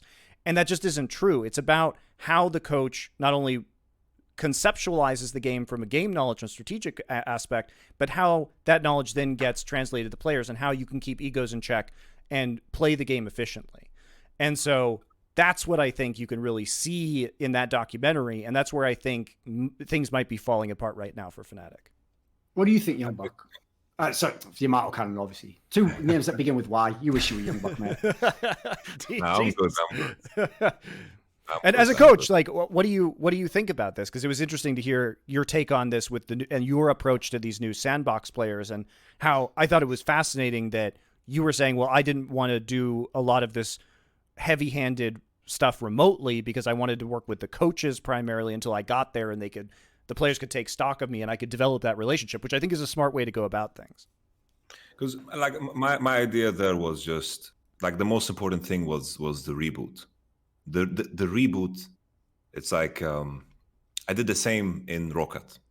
So when I came to Rocket, I convinced the players that this is a new beginning, because the mistake Rocket did was they sent 2 players home that we needed to play with for relegations. They just sent them home. They're like, we're done with you. We're going to replace you. And then it turns out we couldn't swap any players in our roster. So I was like, what the fuck am I supposed to do? And then I created this idea. I was like, okay, guys, this is the new beginning. Everything that's in the past doesn't matter. Now you have an opportunity to reinvent yourself. You can become what you want to become. And then the moment we're done with relegations, I kicked those 2 players. And I got 2 new players, of course. That's how you have to do it. But it's the idea of the new perception, giving space for people to reinvent themselves. That's why I had the same approach for Sandbox. I had all the information for how they were and how they became and how they act at that time.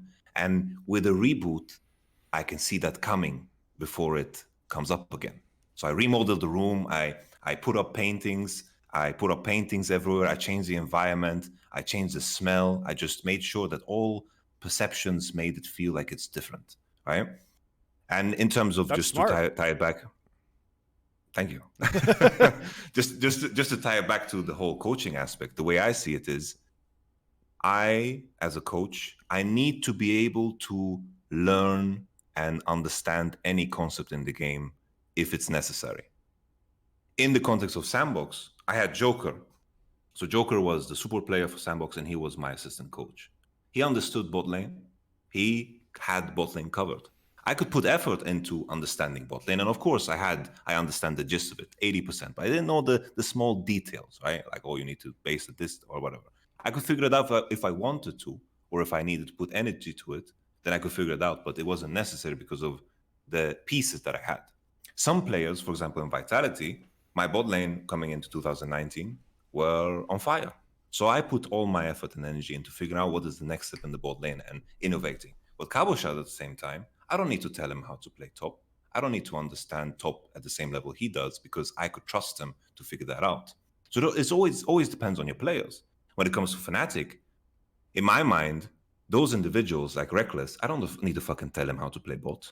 Sure, there are some things that you need to tweak, you need to change holistically about the game. Sure, there are many things that you can improve on, but I don't need to understand bot lane perfect in a team when I'm working with Reckless. But as a coach, I always look at the team and what is necessary and what are the weaknesses, what are the flaws, what are the things that they don't understand. I put myself and learn those things 100%.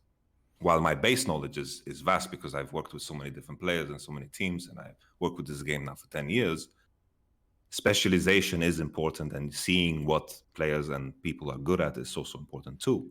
And in the case of, Phil Jackson, like the personalities on that team, Crazy that he wild. Could do that. Like he's fucking a wizard, wild, dude. right? He's a fucking wizard. Yeah, and I think this is the most difficult aspect of coaching, because a lot of players have good game knowledge, and making sure that the relationship is in a place where everyone's thinking the same, everyone's feeling the same, everyone has trust, everyone has belief in the system. This is the number one thing that you need to solve first, because without it, no matter how fucking smart you are, how good your players are, it's not going to fucking lead to anything.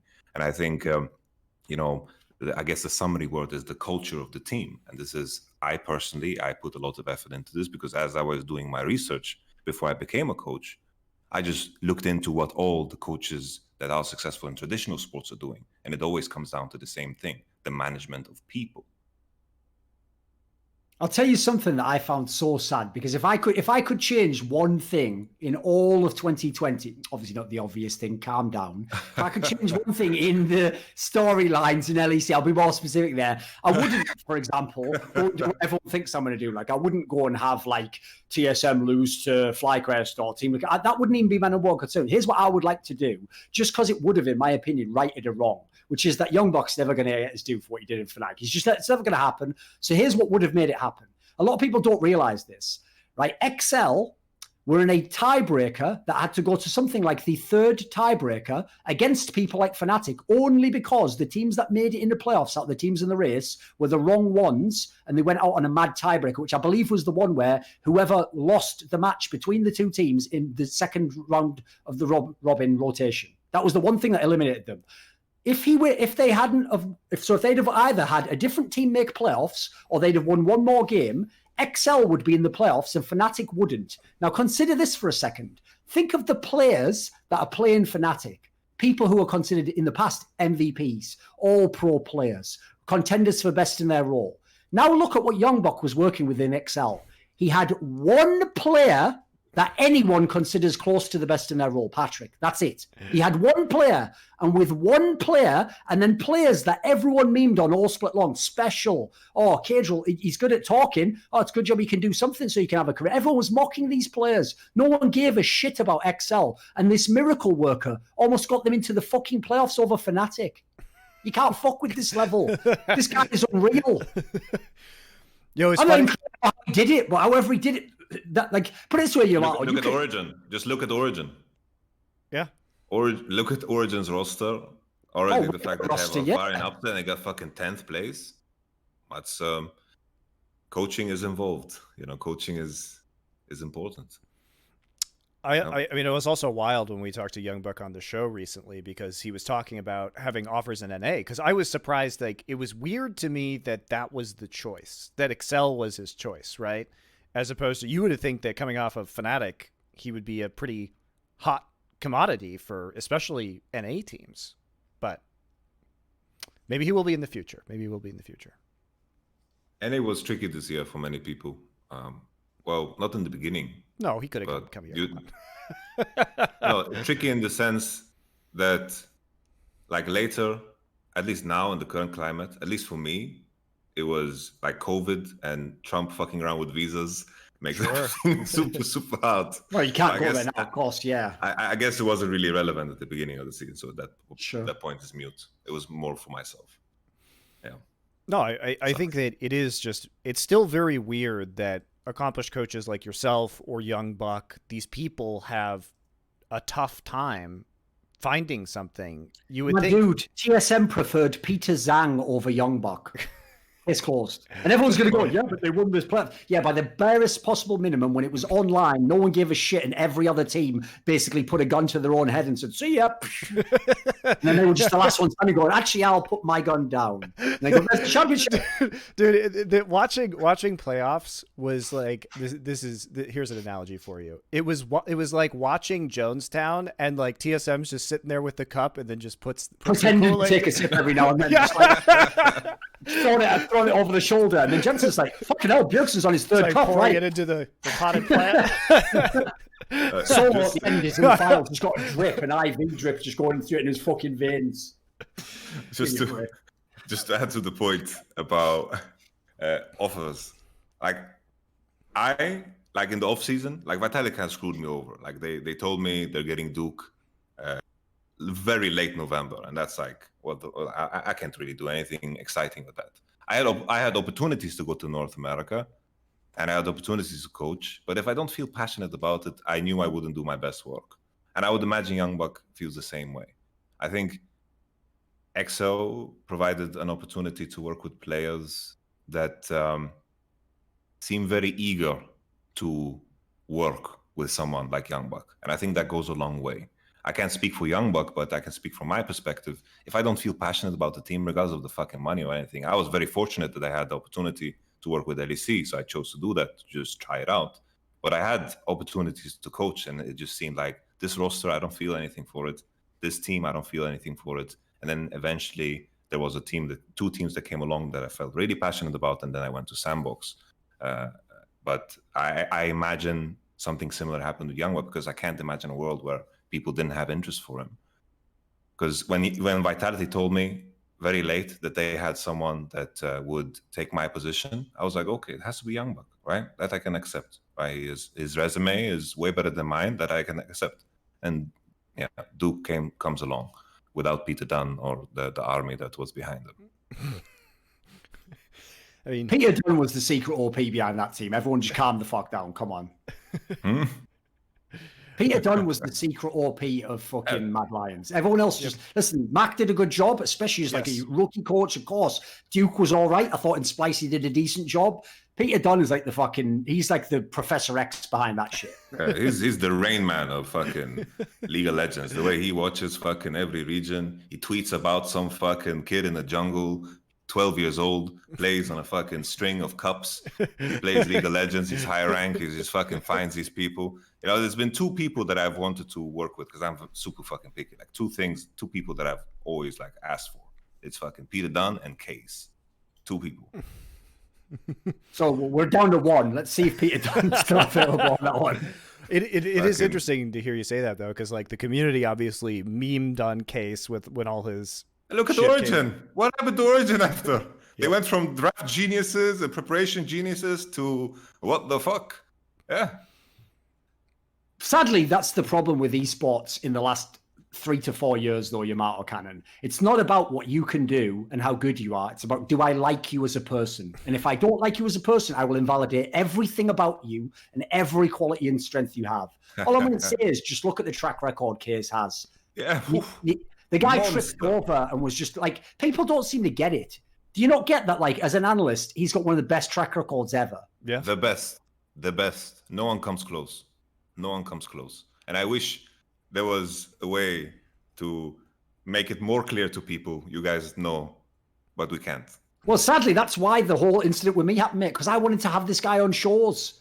And then because he's pissed everyone off just on a personal level, everyone just refuses to be on shows with him or talk about it. It's like, this is pathetic right now. Like, think about this, right? Can you imagine if Nemesis had the game of Caps and I pretended like he had the current game that he has?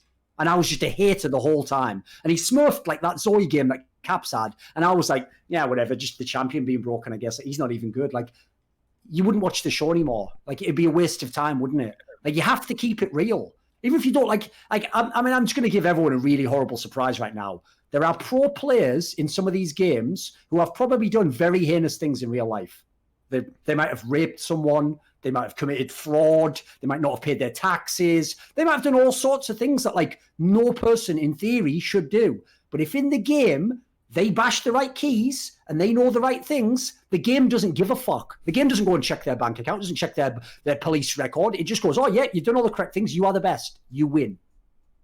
That's why my boy Apdo was my favorite of all time. The motherfucker was like a villain out of Central Casting, but the game doesn't care. I love him so much. He's so entertaining. Everything he ever did was incredibly entertaining.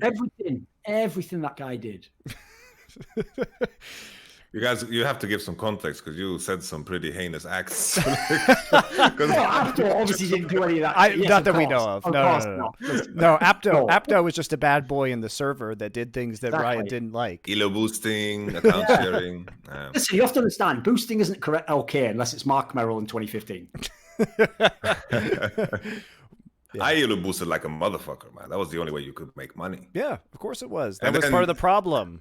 Like, here's the thing about elo boosting that no developer ever wants to admit, that when you have a nascent esports scene, if you want to build up pro players and you want to build up skill among your player base, the first step of that is often elo boosting, because when esports scenes are small, saw this in League of Legends, saw it in Overwatch, when esports scenes start out small, that's the way people can make money to survive, to play the game professionally. There's not enough money from esports for them to make a living, or they're being exploited by the teams in some way. In fact, there was an issue in Overwatch in Korea where players, it was a team that was trying to go professional, but they were literally basically farming their players for match boosting. So that's how the team made money on the side so that they could operate. And it was fucked up, sure. But I'm just saying that if you want players to make a living playing your game, you have two choices as a developer. You can either offer them that living in the hopes of building up a professional scene, or you deal with the later effects of the fact that many of these people were elo boosters so that they could feed themselves while they were trying to go pro while the scene was growing. Those are the things that happen. I think for 6 years, so 6 years in League of Legends, I had to stop elo boosting back in season 2 because I was pretty stupid about it. Like I was advertising it. I was streaming and elo boosting at the same time. Right. I was boosting 2 accounts at the same time. Like if it was low rank enough, I just picked Zillion and he had like a global buff. So I just like 4v5 the game with the global buff.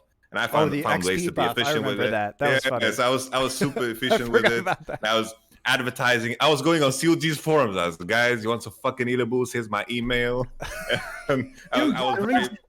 Maybe you don't know this detail. It's a very obscure one, but because I wrote basically the story on Apdo, I did all the research. I got all my contacts in the Korean scenes. I got all the pieces of trivia. One of the the reason why that motherfucker was banned for 1,000 years is because he literally, no joke, Yamato, because he was like the ultimate elo booster. Because first of all, he played fucking TF and just took over the whole map as a 1v9 game. He didn't have to play team player, right? What he would do in the early days, Yamato, is he would get all these accounts into top 10 in solo queue, and fucking Korean solo queue, for God's sake, the best players in the world. And when he was getting some of these accounts there, he would like fucking, like the account name would be like, you know, like Advanced Elo Boosting Services _2K. This guy just didn't give a fuck. And then obviously if you message him, he just sell you the account and then just go make another one. Like, dude, you've got to at least hide it. Like the Mafia don't walk around with a massive sign like, Mafia coming through? Anyone want business?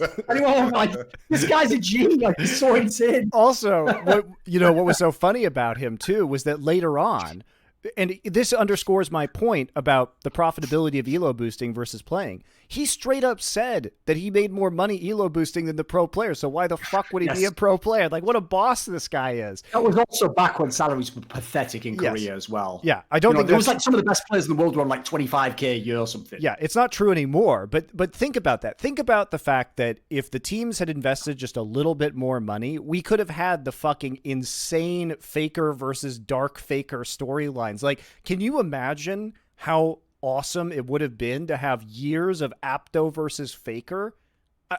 Just from a narrative, like a sports narrative perspective, that is bananas. It would have been amazing. For sure. I'm sad. Like what I'm sad about as well on the topic of Faker is now when Faker's playing worse, what pains me the most is that they fucking benched him to play some fucking scout or some Easyhoon. That we got robbed of those fucking games because he was supposed to fucking let us prepare this bench warmer because Faker might disappear to LPL. And now we're having this situation. That fucking pains me. Because I remember all those fucking random Easyhoon games where SKT looked scuffed as fuck. Remember when they benched him in the finals and we just had to watch Easyhoon for the entire finals? By the way, you like this, Yamato. One of the things I'm just a petty person, mate, so I take pride in this, right? One of the fucked up things I've appreciated is, you might think if you're a viewer of this show that we just exist only on YouTube and we're in our little bubble, and part of why we can talk shit is because, you know, if a player chooses not to watch, he doesn't have to watch, and if he plays, obviously I'll never be on the Riot broadcast, so I'm just off in my own little world, right? The shit I say is so outrageous. It just gets out there and it has a life of its own. And so, listen, all you need to know, Monty can corroborate this.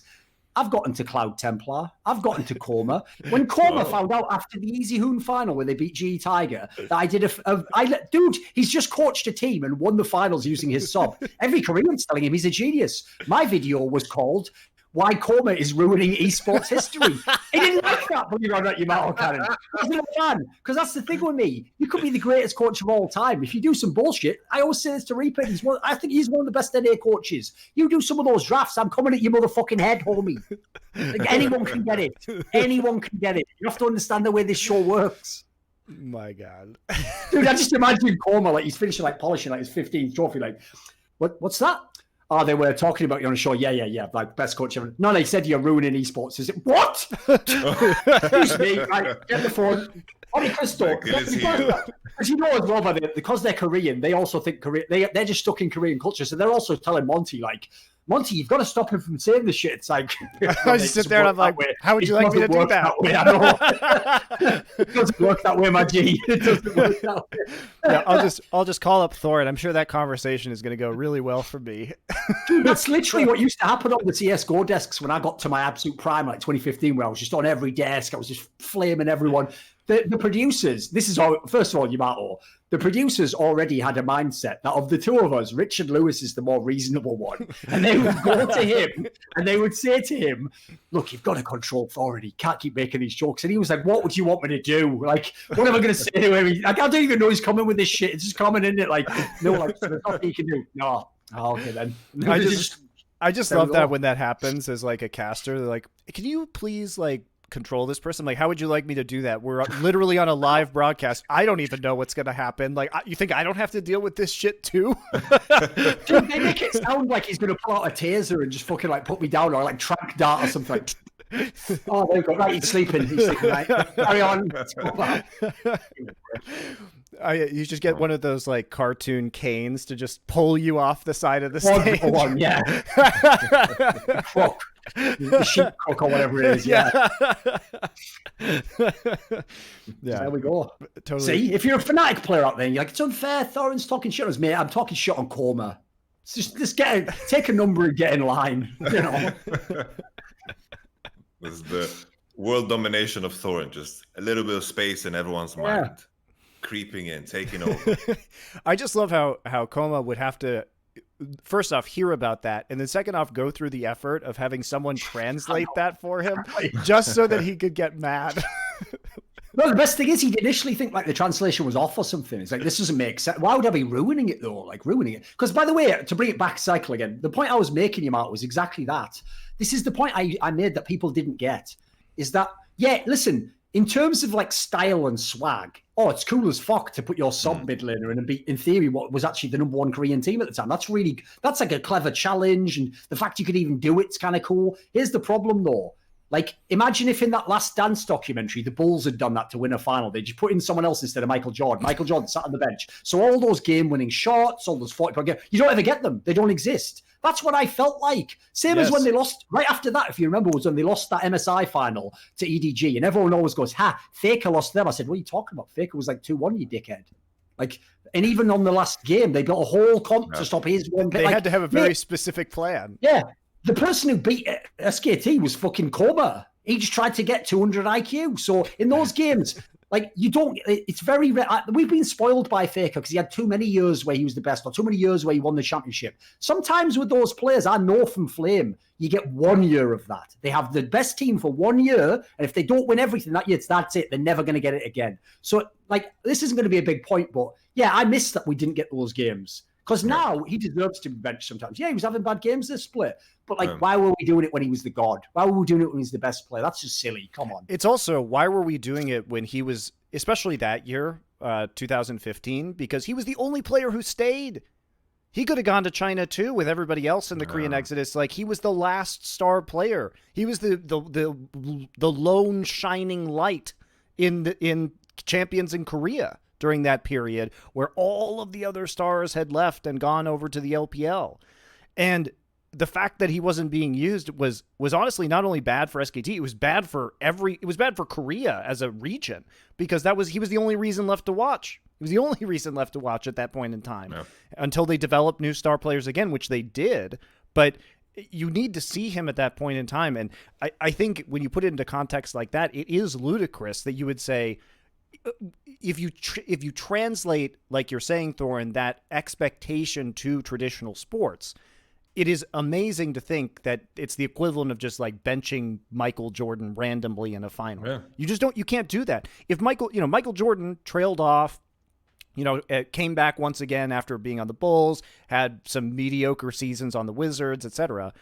But that's the time when you kind of roll it back a little bit, right? You can't take a player out who is in his prime, who is coming off of winning a world champion, or like winning a world championship just like a couple of years before, right? I don't know. And I mean, we saw it, because by the end of 2015, guess who won worlds again, right? Was there anything wrong with Faker? I don't think so. I don't think there was. They could have had the Grand Slam. The ever-elusive Grand Slam. That's right. Fucking Easyhoon. Oh, boy. To talk about his Azir, man. Fuck his Azir, man. Who fucking cares? I know. Come on. Especially because remember, that was like when the champion first came out, so no one was doing any of this cool shit now, like all the shuffles over walls and that. Like some of the shit, like even, I know it's not Captain Champion, but the really mechanical players, the shit they can do on Azir now is amazing. But like back then, it was just garbo. It's just that you had to just know the combos. Mate, I've said this a million times. I'm going to say it again. It's going to hurt everyone's feelings. Phoenix did one play and got an entire career off it. one fucking like 1v4 just bought this guy a whole career. It's like in NA they were just like, Phoenix, isn't he the guy who did that thing? Yeah, like 5 years ago. What are you talking about? What have you done for me lately? Janet Jackson, 1980s, whatever. I'm a boomer, whatever. I don't give a fuck. To be fair, we're boomers already that we're still railing about the fucking like MSI 2015. All the kids in the chat are like, dude, I didn't even start watching till season 8. What are you talking about? I mean, I brought this up, but it's the reason. People are Googling, what is an Easyhoon? What is an Easyhoon? That's part of the reason why I love these pocket pick narratives, which is why I was really hoping that Bjergsen's Zilean would not get defeated during these playoffs, because I want that narrative going into Worlds. I adore. One of the things that I love about MOBAs is that you have these pocket picks that are good regardless of the meta or anything like that. And that's why that MSI was so fucking great, because the narrative was going into that game 5 that Faker had never lost a professional game on LeBlanc, and LeBlanc wasn't the biggest pick in the meta at that point in time. But without that pocket pick, we wouldn't have had like them building this composition with mid lane Morgana around Pawn and basically trapping Faker into that pick. I mean, that's one of the best. That's one of the best games. It's one of the best strategies in League of Legends history.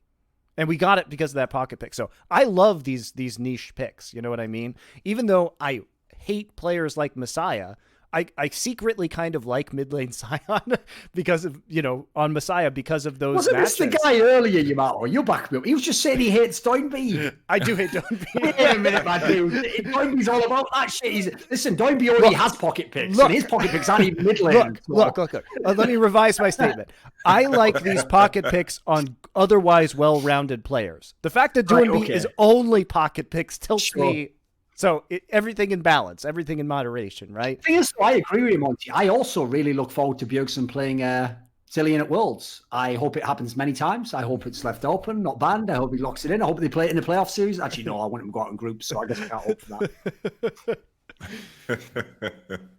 The stakes always just double. You have to understand. Like, listen, it'd be funny if they didn't qualify for Worlds. Whatever, they qualify for Worlds. They've got number 1 seed. Well, we all know that's a poison chalice. Awesome, right? They go to Worlds. I said it on Twitter. I'm already literally sat there praying to all the gods. All I want is this. This is the group. Jingdong Gaming, DRX, Rogue. If that happens, I might blow my load before the matches even start. I don't know. It's going to get messy. That's all I'm saying. It's going to be outrageous. Should we do, Thorin, should we do a stream where we do a live stream, a companion stream to the group selection? Do we know when that's happening? Yeah. That would be really fun, actually. Sure. Should find out. Let's see when it is. I think it's on 15th September. I don't know the exact time. It's next Tuesday. Okay, yeah. so it's we'll check on the time. It might be doable. Put it this way, obviously the point is when that TSM group gets drawn, I'm just waiting, whatever it is, you know. And by the way, I'll just give you a spoiler. Even if they get like the easiest group ever, I'm gonna like mindfuck myself. That'll be funnier than when they don't get out the group. Listen, I've always got angles. You have to understand, guys. If you really love something, you'll do anything for it. It works the opposite way if you hate stuff. You just find a way to always hate on it. There you go. And honestly, all right, well, even best case scenario for TSM is tough because they have to have a European team, have to have a Chinese team. There's going to be 4 of them. Best case scenario, they get LGD and Mad Lions, and then maybe that third pool team. I don't know, the Mishi from PCS. I don't know. Yes. I don't. The former LMS team, yeah. They could be the best team in the world. Who knows? I don't fucking know. I didn't watch shit. And that's the best case scenario, and that's still fucking hard for TSM. By the way, just since you've referenced that, I just wanted to because I'm assuming we're winding down here, Monty. Yeah. I just want to like leave everyone with a really good feeling and like a warmth inside their chest and just a fun vibe that life is great to be alive, that these things happen, these experiences, the people you meet. And I'm going to do it with the only way I know to bring this whole world together. I showed you in 2019 by making fun of Loco Doco. So all I'm going to do is I'm going to reference an anecdote since YamatoCannon's triggered me, where Loco Doco, when we were doing predictions for the group at Worlds, predicted J-Team to be better than Splice while admitting he'd never seen J-Team play. That was my favorite thing. We need Loco Doco in this fucking business. You have to understand, he is like a unicorn. Nobody exists who would ever do that. I think even Loco would do it again. That is, he would. What a beautiful human being. What a fucking amazing human being. That's why he's fun to be on shows with. It's not. It's amazing. The funny thing about Loco is that he is the simultaneously like very knowledgeable about the game, but also just occasionally a complete idiot for no reason.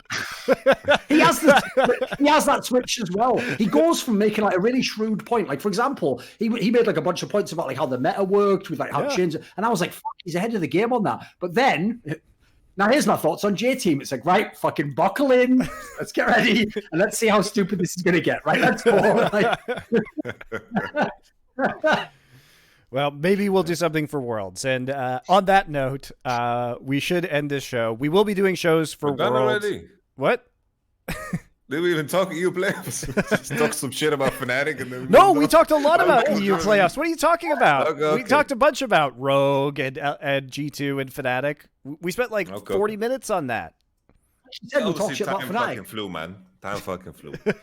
I feel very talkative. I'm in that mood. So Good. You do you. You were great. Calling it now? Okay. We've already been here for 2 hours and 45 minutes. So shit. But you know, Yamato, you can just come back on the show for Worlds, so it's not really a big deal. We'll do a Worlds preview episode. I don't know if we're gonna do it for play-ins. I don't know how much I care about play-ins, honestly. Like, we'll watch them, but I don't know if we want to do a show probably after play-ins, but before groups would be my initial inclination, unless there's a big desire to do it before play-ins. And then we'll figure out some other stuff, fun stuff that we can do during Worlds too. I know, Thorin, you mentioned maybe we do some sort of like, segment during the broadcasts to do post-game or something like that. There might be fun stuff. I don't think we'll do a full companion stream, but maybe we'll just like replace the desk at Worlds. I don't know. Depends on time zones as well, because time zones are going to be like super brutal for me. Look, I know in America you've got these really strict lockdowns. At the moment, like there's supply chain problems and people can't leave the house often. But like I know. Is there not enough Tylenol to go around the whole country or something? No, sorry. There's not enough like sleep aid or something. Like those desks aren't necessary, boys. Those are just fucking death. I can't handle them. Like it's just what it's like 1 hour, and it's like I don't think I've ever not like instantly muted. I can't handle it. I have to just go. I have to just go and do something. So we're just going to replace that basically. Only for the good games, obviously. We're not fucking lunatics. We're not going to do the match gaming game from earlier on. You can have that one. You can have that one, mate. Yeah.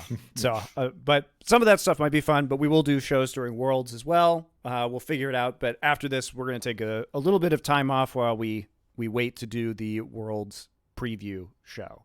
But anyway, thanks for joining us, Yamato. We'll have you back on for Worlds. Do you have any big plans for Worlds? What are you doing? Just chilling, watching? I don't know. Like I'm currently in a place where, the franchise application for Sandbox is happening. And we got preliminary approval, right?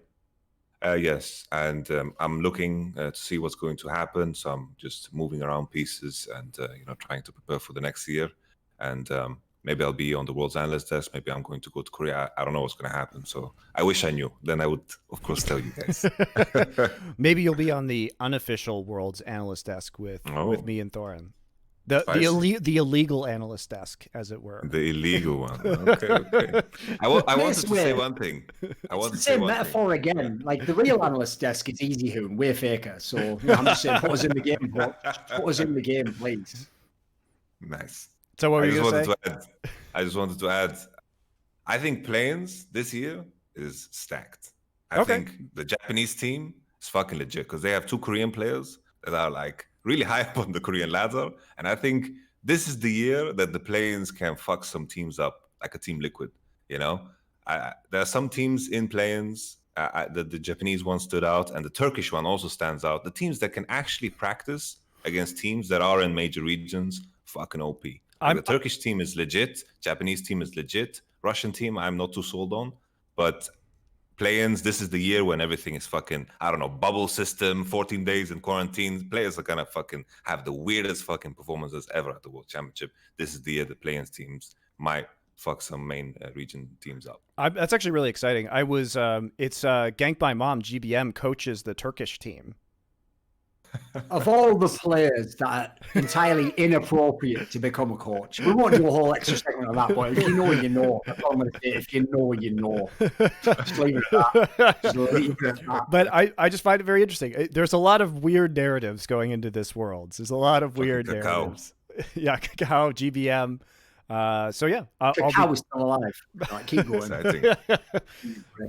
right. Well, thanks, Yamato. We'll be back in a little bit. Bye. Cheers. All the best, gentlemen. Bye-bye.